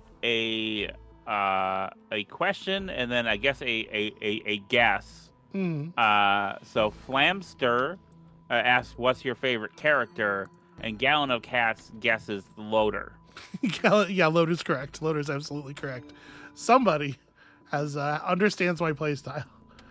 So yeah, this is this Rex here is like a sentient sapient plant that has grown into one of the robots that crashed out of the ship. And so you have this weird combination of like plant-themed growing abilities and robot legs, and it's a neat character. Here you have your mercenary, who's all swords all the time, but in a sort of flying at you, teleporting constantly kind of way, which makes dealing with the flying enemies, obviously a lot easier. The Artificer is a weird one where you have like two different spells and you combine them, and it's a whole weird thing. There's a lot of freezing and status effects and whatnot. The Engineer is of course an engineer in a video game, so turret based, with a variety of alternate weapons. Pretty strong. This is definitely another character who's very high up for me. Is that a thing? The way like Dragoons mean you jump? Yeah, if you can play it, if you are picking a class in a game and one of them is called Engineer, that's the one that makes the turrets. Also, if it's the kind of game where there is a melee attack, they will usually use a wrench as their melee weapon. Multi here is a loader robot who has like a nail gun and a scrap launcher and just runs into people really fast, which is charming. The Bandit is a short range, like you can see attacks from behind are auto crits, shotgun burst for 5 times 100 damage. You just run up on people and light them up. Yeah. The Huntress is kind of interesting because the Huntress does not have a traditional auto attack. The Huntress has a lock-on auto homing attack that you don't really aim. You just get kind of close to enemies and it does the whole thing. And it's a very powerful character overall. And then, of course, we saw the Commando a little bit. I am going to try to play Loader, and we're going to see if I get myself terribly embarrassed. So, Loader is immune to fall damage. Striking enemies with the gauntlets grants temporary barriers. So we get THP for punching. Okay? Yeah. Punch enemy for punching good. There are 2 secondaries. There is Grapple Fist, which pulls you to the target, and Spiked Fist, which pulls target to you if they're light, otherwise pulls you to target.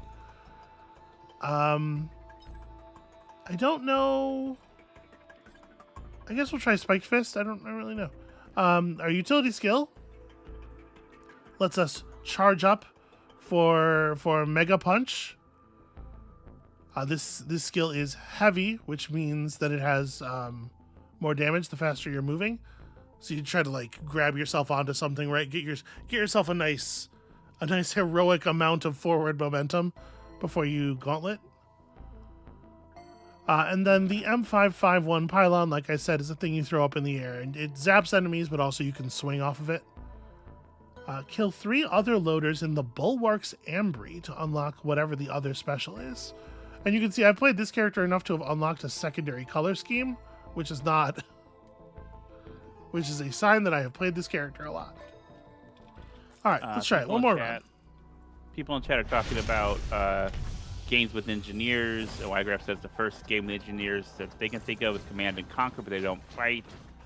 Certainly, now I'm familiar with having like engineer units in Hex Encounter war games, which are like the board games, which are kind of my background, and they're right. I'm talking about bridges. I'm talking about class selection. You are being the engineer. Yeah. Wygraph also asks if you played Doom: The Dark Ages. I think that's the newer Doom game. It is. I have not. Yeah. Yeah, I think we're unlikely to be playing that anytime soon. BDS, y'all. Yeah. It really sucks because Microsoft like glommed up a bunch of my favorite studios and then started providing military targeting assistance to a genocide. Yep.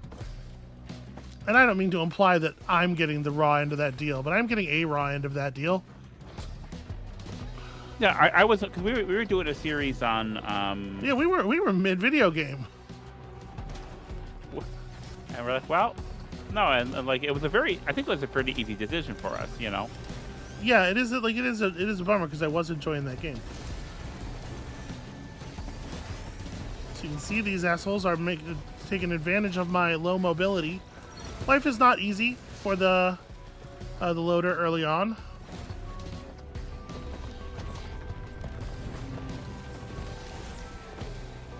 But I hit really hard.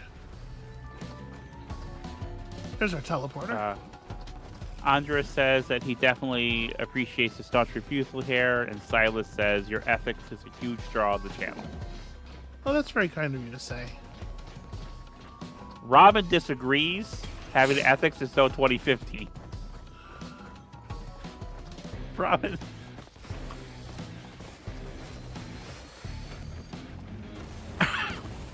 No, I did a bad job.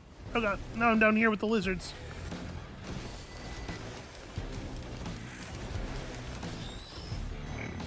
I really wish I had another fucking damage item, but I just want to hit my teleporter, please.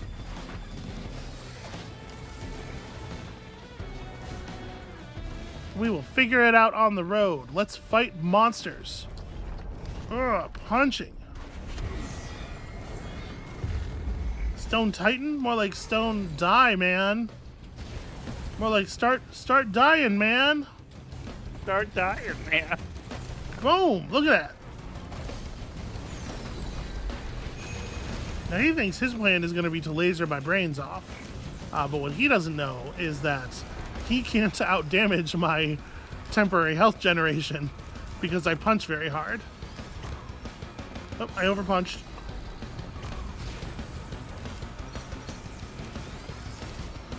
Stop doing damage to me. Okay. Easy.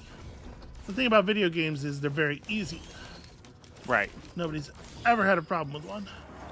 So this little garbage can right here is a recycler. If you got an item you don't really care for, you can throw it in the recycler, and it gives you back a piece of trash that is the same rarity as the thing you recycled. And when you use one of those like 3D printers, they take your trash first. Okay. So it's like getting yourself a receipt for a 3D printer use later. That said, I actually rather like the item that we've received. I think it's going to be great. It's going to do wonderful things for us. I hate that this is just outside of the buyable area. We'll get it when it comes in, or when the thing's done. Let's take bear. I like bear. You know, I've always liked the bear. And then let's get out of here. I missed. And then let's get out of here. Ah. You see that guy's corpse fly into the distance? How could this not be my favorite character?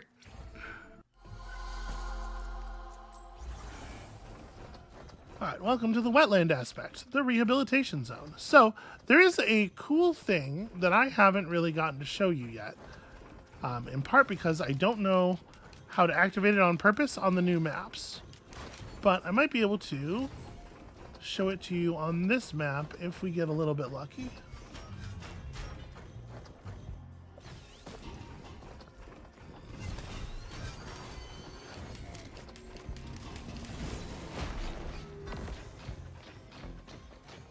Okay, first things first, I need the enemies to stop picking on me for a second.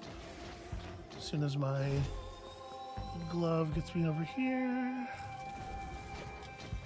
Well, there's the teleporter. Trade in some HP for some gold.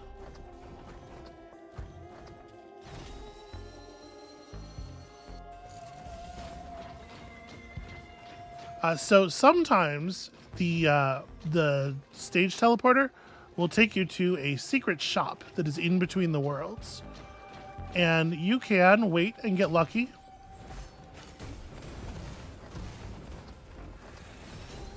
Or you can put a little bit of juice on that maybe by finding a special shrine, and it's in every level. And there's the levels are composed of sort of like pieces, I think, or maybe there's individual 3D maps, but like there are places that these things can appear, and you can learn them over time, right?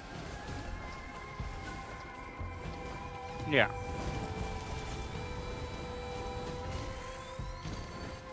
Unfortunately, I don't. Up there is one of the places that I'm familiar with, and I don't remember where else. I'm going to swing over the wall there real quick, and if it's not over there, we'll just hit the teleporter and keep moving. So I'm trying to be fast here.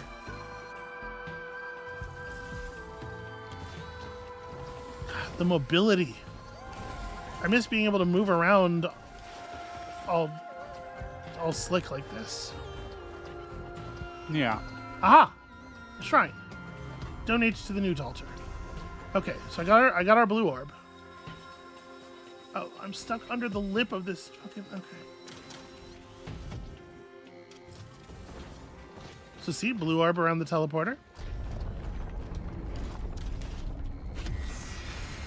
Now, if we should survive, we will have the ability to go into a blue portal instead of just going through the teleporter. And there's some cool stuff through that blue portal, let me tell you. Okay. I also might die. It might kill the run.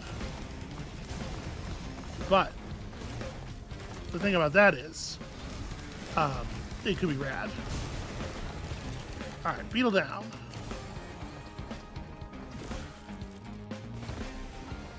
Killing an enemy gives you a burst of movement speed. That's a pretty cool item. Where are all these fireballs coming from?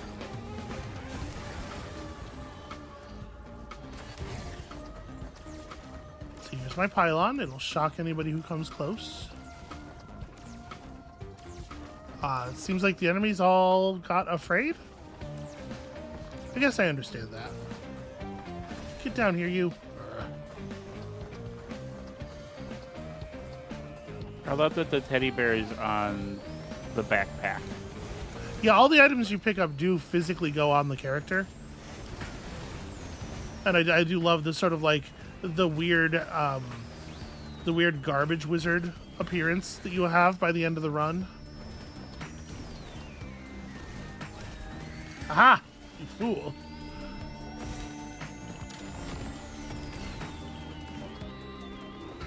There's an item thing right here. We should grab these items since they are very available.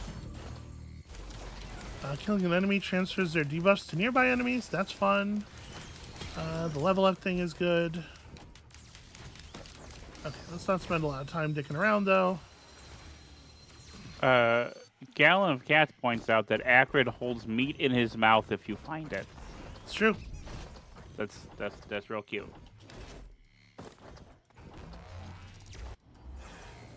Look at this. Look at this jellyfish.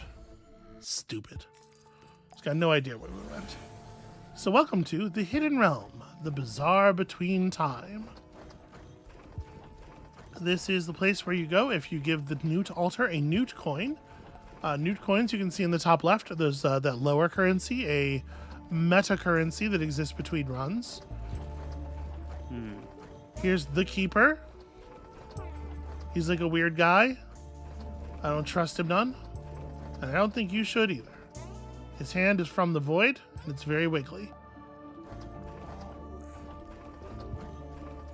Here in the spooky shop, you can recombinate your items into better items, potentially. I don't even know what that one does. You can spend newt coins on weird items that do strange things, and I don't remember what they do. I remember thinking this one is good, but I'm not going to buy any of them right now because I don't remember what they do. You can apparently refresh the shop if you would like. I didn't come here for this. Also, you get to choose which of the next levels you go on to at a small cost, because every level can potentially branch out onto, you know, every time you go up, go to the next area, it's going to give you one of two. So getting to make the choice is fun. But I came here for this. You'll notice where the timer is paused. We can screw around in the shop. We're going to go back up to where we came in.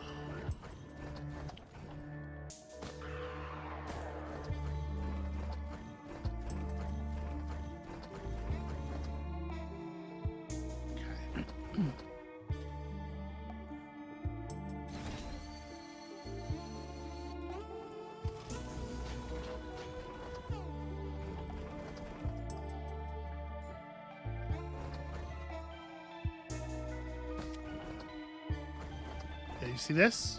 Amabel's not looking at the monitor at all. I was looking. You all right? Yeah, I just... Okay. A little worried because you're, talking about your pain a lot. So if you descend far enough down into here, there's a little secret hole in the wall. And if you descend down to the secret hole in the wall... Ooh. Oh. Look at this. What's down here? Well, I'll tell you. The answer is void crabs. But we're going in anyway.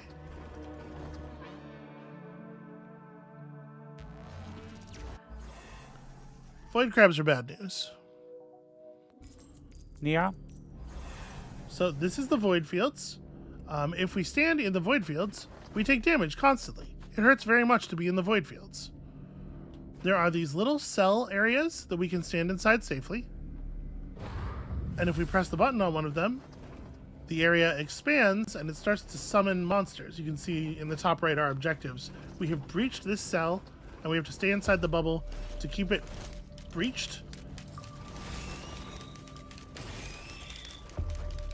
And if we keep it live, then, rewards. Rewards could be ours.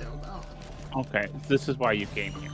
Yes, I came to crabs and taking damage is not. I came to the shop to come to this area, which is hell. But we're in hell for a reason.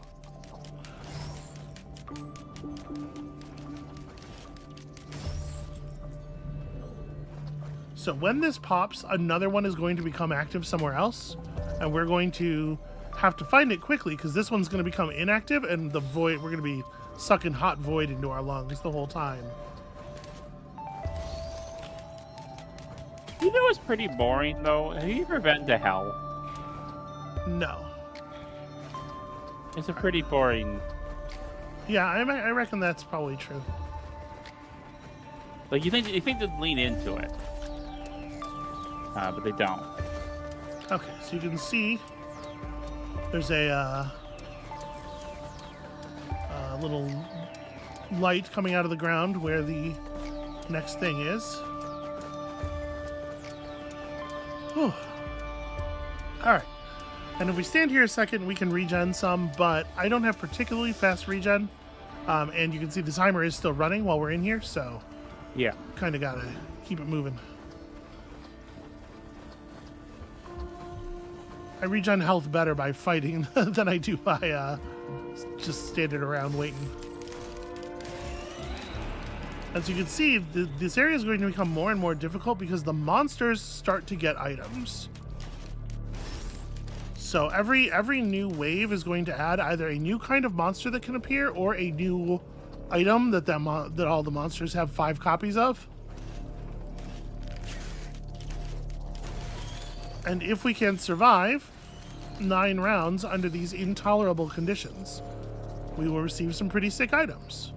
As well as, the items that we got by doing this level and running around and buying stuff.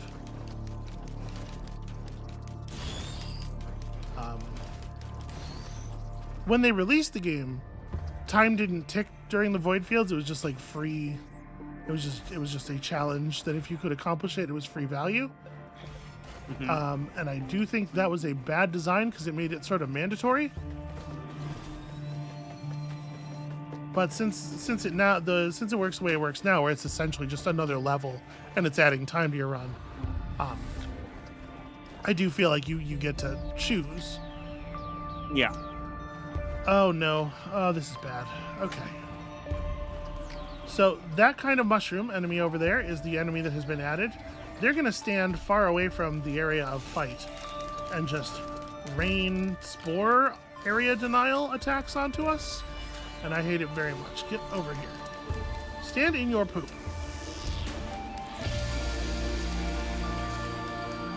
I fucking love the music in this area. Yeah, people in chat also agree. We're also asking, do crabs have a variety of personalities? Alec Blue asks. I mean, I would Down think the so. cat says yes. Crabs can be different. Can crabs be sweet? I'm sure. I've never had a crab who was a friend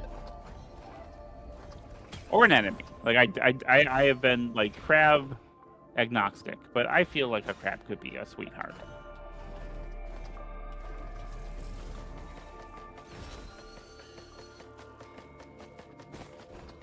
So one thing that's really great about being the loader in here is that you have a lot of mobility to be able to find the next thing and pull yourself to it quickly.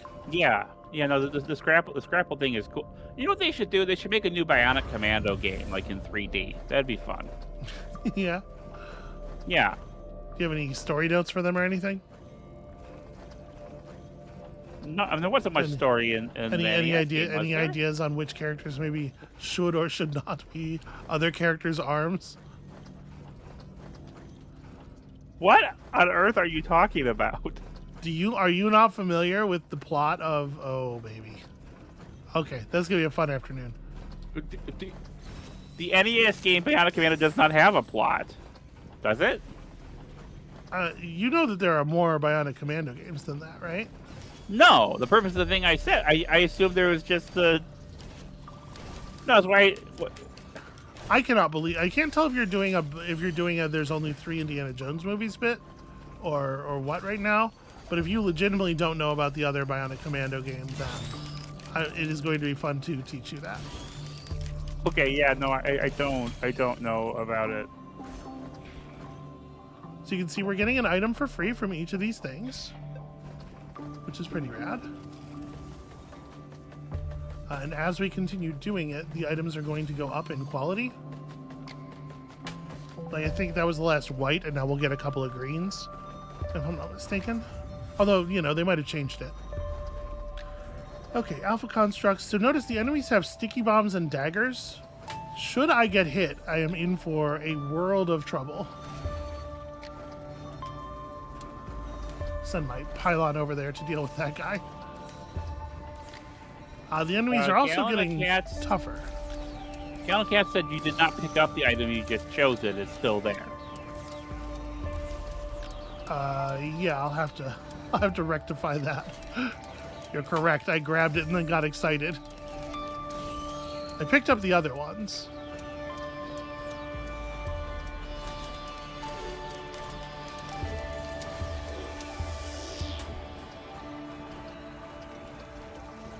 Okay, lots of little enemies I can deal with.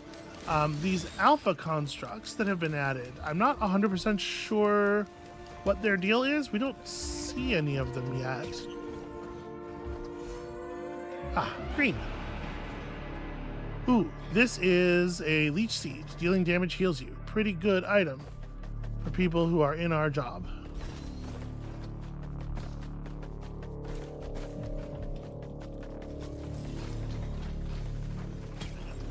Thing. Okay.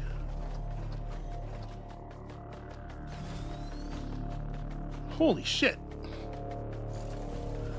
I'm not even sure how that happened.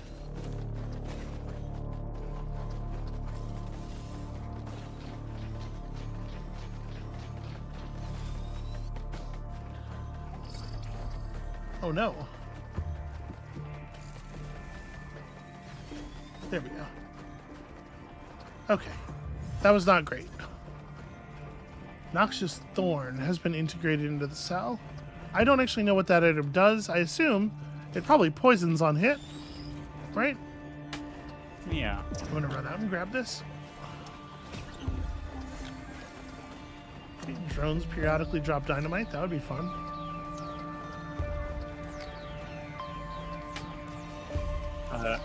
Alex Blue says that she can entirely relate to the chasm and Amabel's awareness of some of these things. It's like deep, intricate knowledge right up to the hard ledge. Yeah, there are things I just don't know. This is a recurring feature of our conversations. Is just hold on, that's rad. Music coming in like that. Holy moly. Yeah, there are a lot of things I don't. The enemies are being remarkably gentle here. I think it's because we have a lot of enemies who have slow movement speeds, and we've been getting the cells that are up on the cliffs. There are several cells left that are not up on cliffs that we are going to have to deal with here. That way.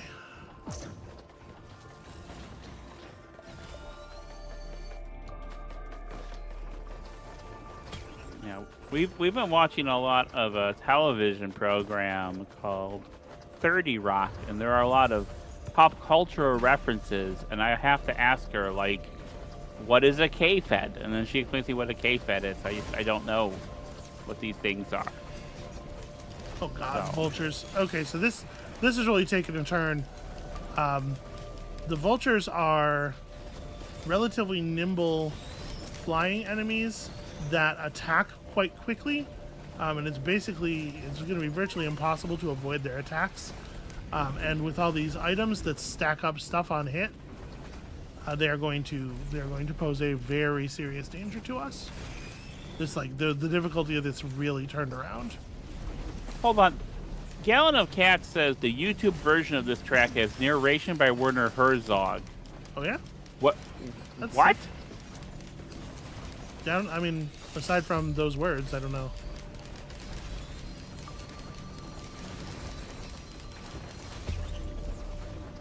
Okay, yeah, this is getting a little scary. I need health. Well,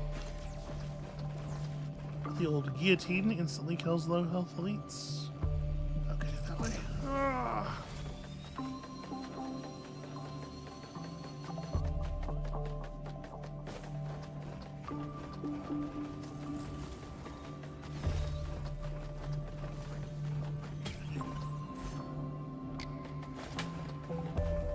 Huh.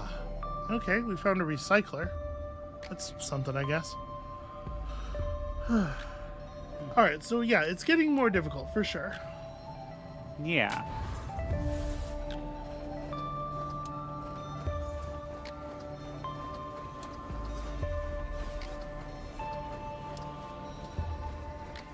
Oh, they have Rune Arc's band. Okay. It's dangerous. There we go. If I can get a hold of a vulture, if I can catch a vulture with our grasper, then we can do something about it. So those alpha enemies, it turns out they're turrets. The alpha core things. So we weren't seeing any of them when we were up on the cliffs because they were spawning on the low ground. Because they have to spawn at least a certain distance away from you. And then they can't approach. But in places where they have the ability to just spawn in a location where they can see you, they're able to, actually do stuff.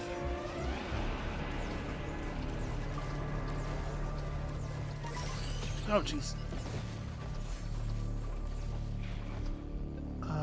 Ooh, I love a little wisp. Okay, last one.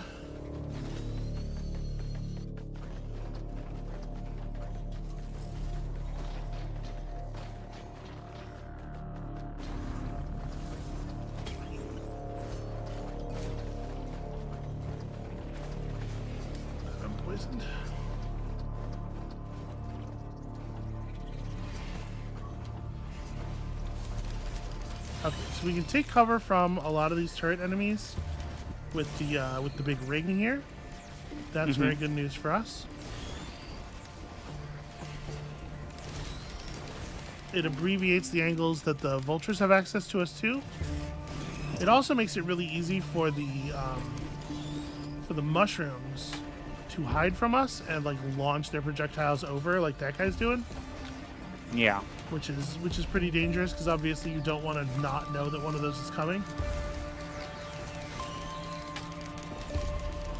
But at this point in the run, we're pretty powerful. Come here, you. So I don't know if you saw what he did there. They when the mushroom enemies get low on health, they try to like plant themselves in the ground. Okay, we get a red. Awesome. All your attacks explode. And now the void effect is over. We have completed the thing. Chance on crit. Chance on hit to crit. There's one more item thing over there, and then we'll get out of here. But this was good. This was a good run of the void fields. I feel like we got some decent items. And the reason to do this is that if you successfully complete it, you get a guaranteed red. You know, and that's pretty cool. Let's... Weeping fungus. Heal while sprinting. Huh.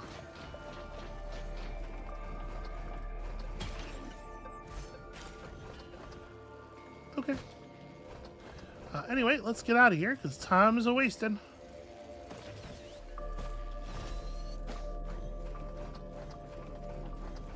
Enter a void portal. And then this also... Null portal. Void portal, please. The null portal was how we came in, and I don't want to be... I don't know. We got ourselves a red, and it's a pretty good one. So now every time we attack, the attack will cause an explosion. Uh-oh. Hidden Realm Void Locus. Well, that's where we're at.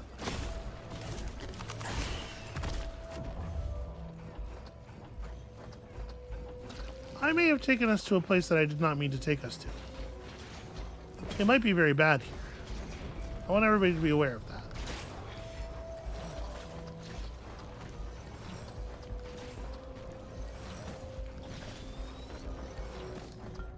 God, I love a grappling hook. Okay, I'm activating the deep void signal. Ah, void crab. Okay, so... You gotta watch out with these void crabs. They do this, and it's very bad. The other thing that has to be watched out for is when they die, they emit this sort of like small area void field that will instantly annihilate you if you touch it. You really got to be paying fucking attention with the void crabs. Gallon of Cats says, "Uh-oh, yep, it is bad here." So no. Okay. You see how it like grows out and then it goes boom, and you are standing in the boom and you are died. Don't stand in the boom. Sorry, what was funny? I was too busy having a legitimate fear reaction. Just Gallon of Cats confirming that it is bad here. Okay. It's a bad place for you to be. Alright, well, I activated a deep void signal, and now things are better?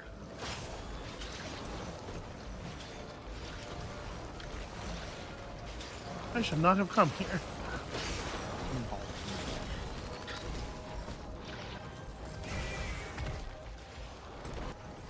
I really don't like void crabs. Yeah, no, I see that. Oh, what's your deal? What is this shit? Are you seeing this void Cthulhuid mecha? Yeah. Oh, clarification. The Black Plume does not kill you. Oh, it doesn't? It detains you in the void till the end of time. Yeah, I have been detained.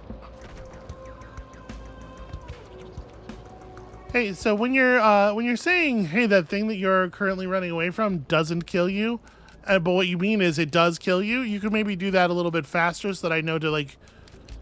Oh, sorry. I don't know. I You're had laughing. glanced That at was. the chat. I glanced at the chat. Was reading the chat. I wasn't realizing there was one coming at you at the time. You're laughing like that wasn't a good run that you just tricked me into scrapping. I did not mean to trick. Okay, cool. I'm so sorry. I'm glad that you're having fun. Why don't you go ahead and end the stream while I go to the Angry Dome? Oh no. Well, okay, so we're. That's about it for today. We're going to phase 3 of our stream. That was going. I was powerful. That was going well. You were. A Gallon of Cats says it was doomed anyway, given where that area leads. Well, Gallon of Cats can eat a gallon of cats. I was going to be fine. It was Gallon of Cats who said it doesn't. Haven't you ever kill seen? you. Haven't you ever I just seen read me? the sentence. Haven't you ever seen me perform the impossible and survive in insane situations before? It's a thing. I do it. I have done it. Maybe I could do it. I don't know. I was trying. The game's very hard. I've done nothing wrong. I am a sweetheart. The thing about the video game is it's very hard. And the thing about Amabel is she really does just kind of have an aura of making everything more difficult. The thing about Amabel, she does make things very hard. I did not say that. Very carefully did not say that. Well, I had a good time watching you play that game, sweetheart. It was really, it's really gorgeous. It's a cool game. Apparently, there's a ton of stuff in it now that I am not familiar with. Well then we should, maybe we should do this again sometime on another stream. Yeah, sure. The next time you become mysteriously injured, eyes narrowed. It wasn't mysterious. I just. No, it wasn't that mysterious. No, I just slipped down the stairs and just sheared off some of my skin, but with the rug. So. Yeah, no, it was bad. It was bad news. Neelis says, "Are you enjoying Rogue Trader?" Yeah, I'm enjoying. I wish the combat was harder. It does feel like every combat is just like 6 superheroes beating up some guys at the airport. Just like, and I know that there's like a little bit of an attritional design, right? You're supposed to take injuries over time, and the injuries reduce your effectiveness. And so by the end of a visit, things are harder because you're fighting, the area has ramped up and you're fighting like area boss, and you have attained whatever injuries you have attained. I don't necessarily mind that as a design, but like I do think that I just wish there was a little bit more meat on the individual combats, mechanics wise. There's a lot of cases where it's like the enemies sort of don't have anything they're interesting that they're doing to you, or the things that they are doing to you are not meaningfully, like you don't really have counterplay. It's just like, well, I better run my buttons faster than they run their buttons. So sort of the opposite of Into the Breach. So a couple things in chat. Neelis has looks like some tips, which I will not relate to you because I know that's not what you want. You want to experience it and discover it yourself. But there are going to be harder battles and weird difficulty spikes. So it will get harder apparently. Just letting you know. All right. Andra does say that you can press space to make the dialogue proceed to the next one in cutscenes with dialogue on timers. Okay.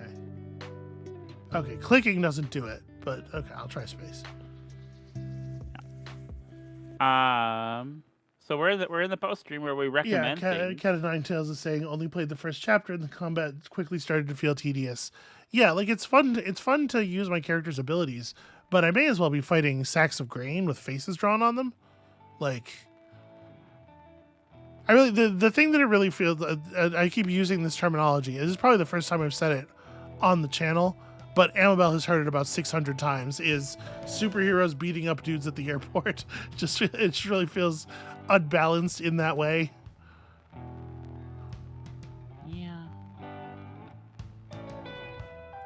we're so powerful.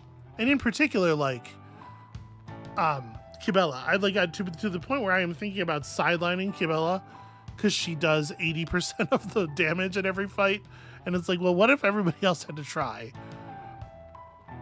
But holy shit, she does. Whew, holy shit, she does work.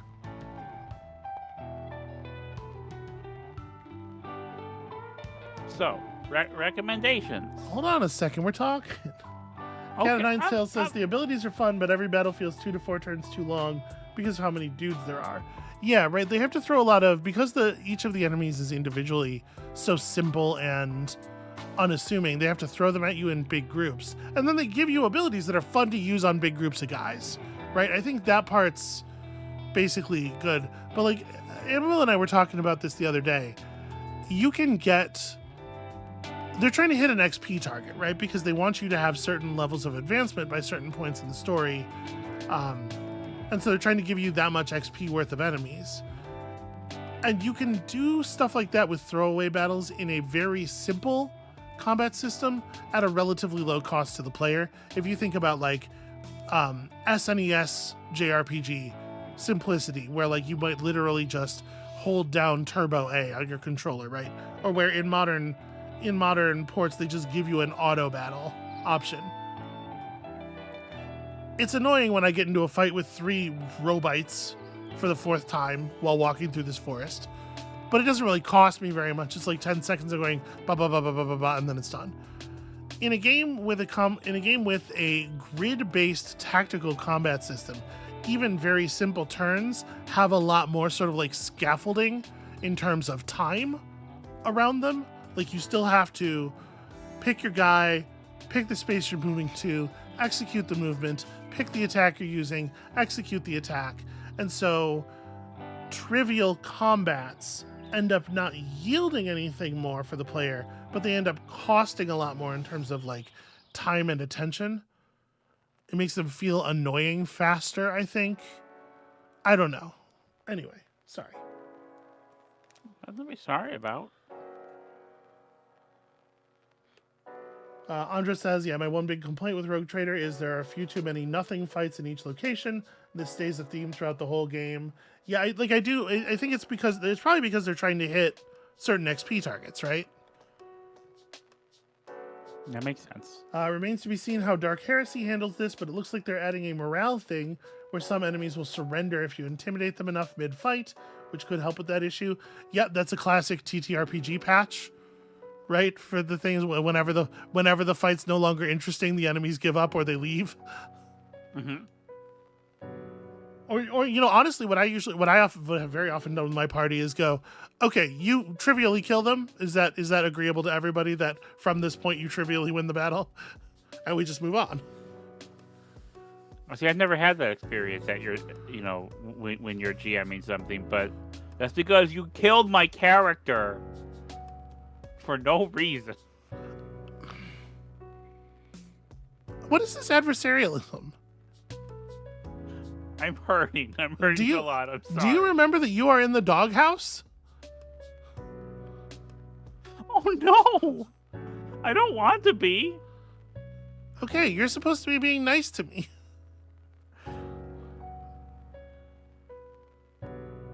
On the subject of tactical RPGs, Chaos Gate Demon Hunters somehow is still adding DLCs and continues to be a fun Warhammer light game, says Silas Lillinark.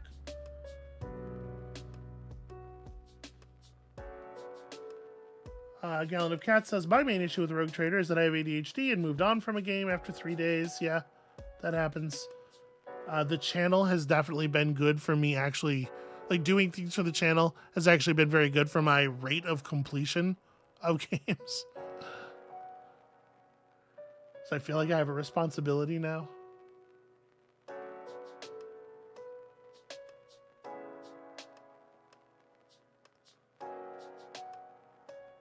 Okay, so people are talking about yeah, it's time to move on to phase 3. It's time to go to phase 3, where this is the part where we talk about the things that we like and recommend things that other people can find things that you liked that they also will like, and just generally, you know, spread the love and the good stuff of the world to each other. I see Cornflakes kicking us off with Mech Havoc. I've had fun with Mech Havoc last week. 2D top-down vehicle mech/vehicle shooter. Simple fun in early access right now, so content is sadly a bit short.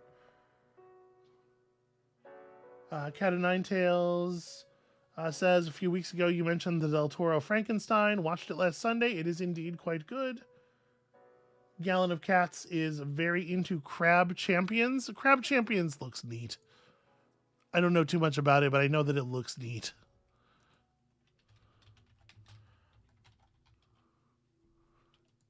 It has a really effective, I think, sort of like first impression.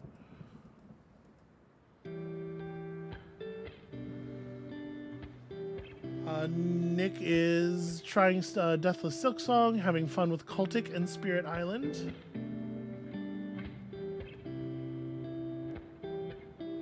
Let's see here, what else? Old School RuneScape just got their first new skill since like 2006. Boy, I don't know anything about RuneScape. RuneScape, I feel like is like a big hole in my internet video games knowledge. It has been that game that I don't know anything about for 20 full years at this point.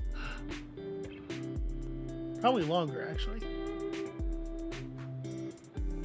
Andre Dunn says, I've gone back to Vermintide 2, which I hadn't played in years since it got a big update, and that's a pretty fun game.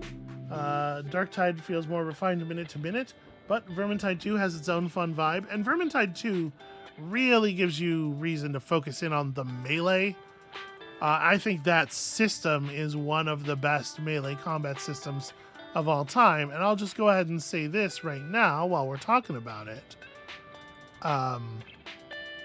It is the case that Vermintide 2 is free to add to your Steam account right now. I believe for about another day or so. It doesn't actually have... Oh, maybe... Did that end already? Maybe it ended already. That would be a shame if it ended already. But, or it might just not be showing it because I have it already. Until November 24th. So that's, yeah, until tomorrow. So you can add it to your Steam account and it will be yours forever. And also, all of the stuff related to it's pretty on sale. You know, if you were curious about Vermintide 2, this is a good time to stop being curious and start being knowledgeable and experienced. It is, for my money, it is still... I enjoyed what we played of Darktide. Yeah. But, yeah, like, look at this fucking...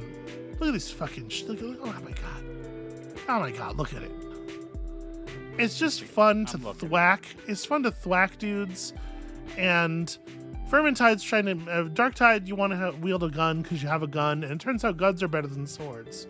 But what if there just weren't a lot of guns to hand? And also Skaven. Also, this kind of thing was happening all the time. What do you think about that? I think that's very... He's having a good time. He's having a good time until I shoot him with a hand rifle. I have 131 hours in Vermintide 2 and a further 180 in Vermintide 1. But can the rats boggle? You would never know. This is not a boggling situation for them. I guess if they killed you all, they might stand around and boggle afterward. And maybe you'd still be in the sort of like dying animation, so you could see that.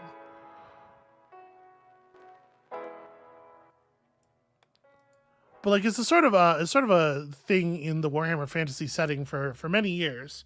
The like actually there's 10 times as many Skaven as there are of all of the other races combined. And they're underneath the ground absolutely everywhere. And oh boy, if they all ever just like got together and decided to work together, well, it'd be the end of all civilizations as we know it. And the premise of Vermintide is that occurred.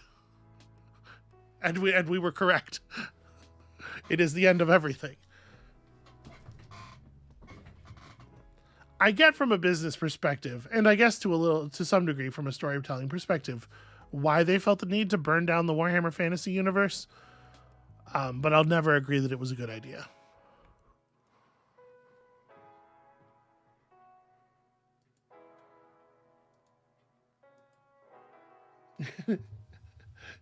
Damon Work says it's just that the Skaven are a race of star screams, and that's the best description I've ever heard of the Skaven.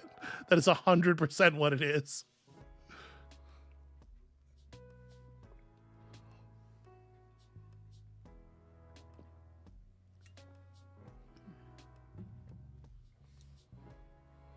They ended the world by blowing up the moon. Cat of Nine Tails says you got to specify, because there are moons, right? Yeah. And they got their own sick rat god. Man, Skaven are fun. I do love me some Skaven. Amabel, what about you? Do you have a recommendation? Do you like things on the internet? Or in life? Do. You know, I didn't have much to recommend this week, but then you saw that there was a new League of Pigs episode. They've started a we new watched season that this morning, fact. and yes. yeah, so I will recommend League of Pigs, which is a pig racing outfit. They're on their 12th season. There are 5 pigs, and then they do races. That's pretty much it. My favorite pig is Pepper. Pepper is not the most winningest pig. In fact, quite the opposite. Narrator's pretty mean to Pepper a lot of the time, I feel like. The narrator is a little harsh, but it's, you know, what the narrator is mostly is honest about Pepper and Pepper's record and chances, and you know, and it's like mean with love. Like, you know, I try to be adversarial, but with love sometimes. The numbers are bad. The numbers are bad for poor Pepper. But yeah, it's pigs. I don't want to just like steal their content and just like show their videos on our stream. I don't know if that's cool, but I guess in the sense that we're saying this is rad and maybe go watch it. Yeah, the pigs, they race to delicious food. You can see at the end of the race here. They have merch. Oh man, they got merch. And a lot of it's something. Yeah, check this out. The League of Pigs people, they're weird. They seem to be cool people.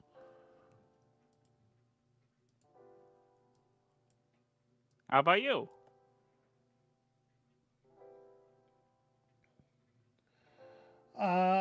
Silas the Lunarch says, hey, doesn't Amabel have board games on sale right now? You know what, Silas the Lunarch? No.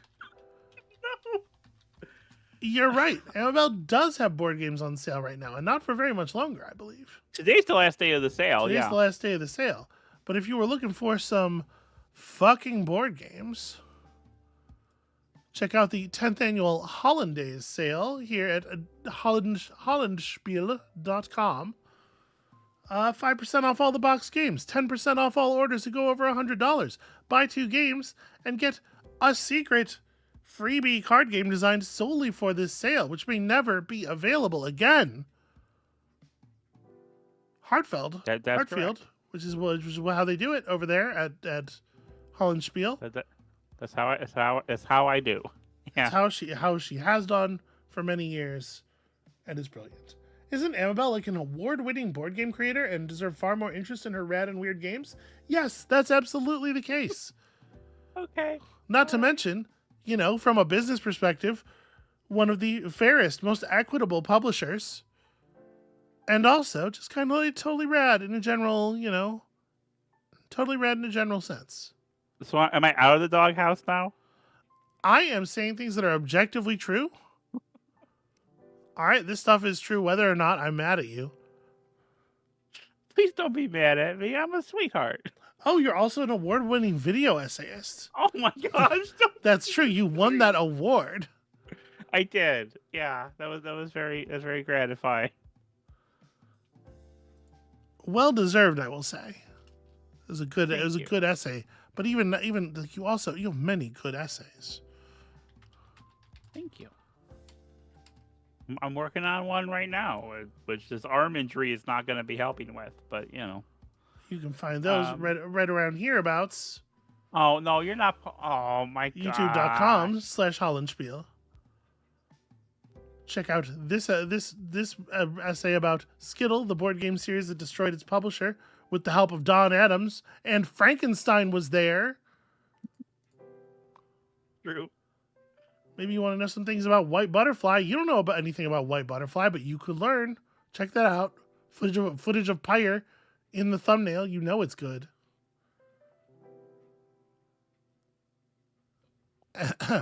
Anyway. Thank you. What do you have to recommend, sweetheart? I just recommended a bunch of Amabel. Oh my god. Okay.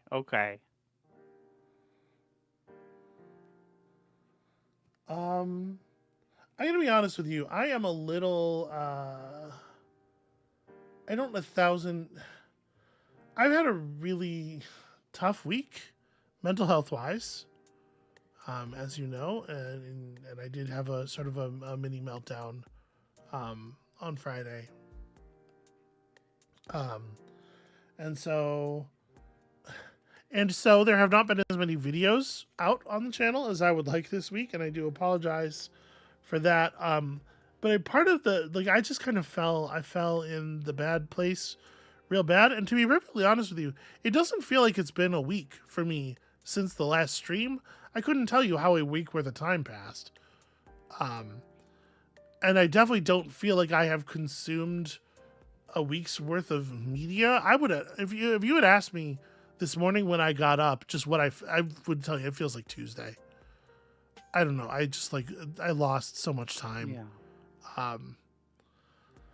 So I don't really have anything except Amabel and Vermintide. Basically just like backing up other people's recommendations. I do apologize.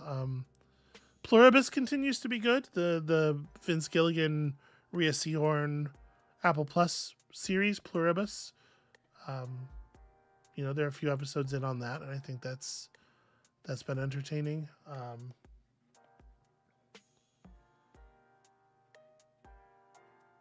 But yeah, that's so apologies. I do not feel like I have come through here with a thundering recommendation for anything.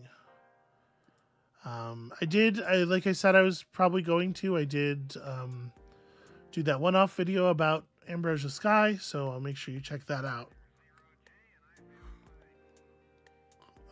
But yeah, I think that's kind of all I got, unfortunately.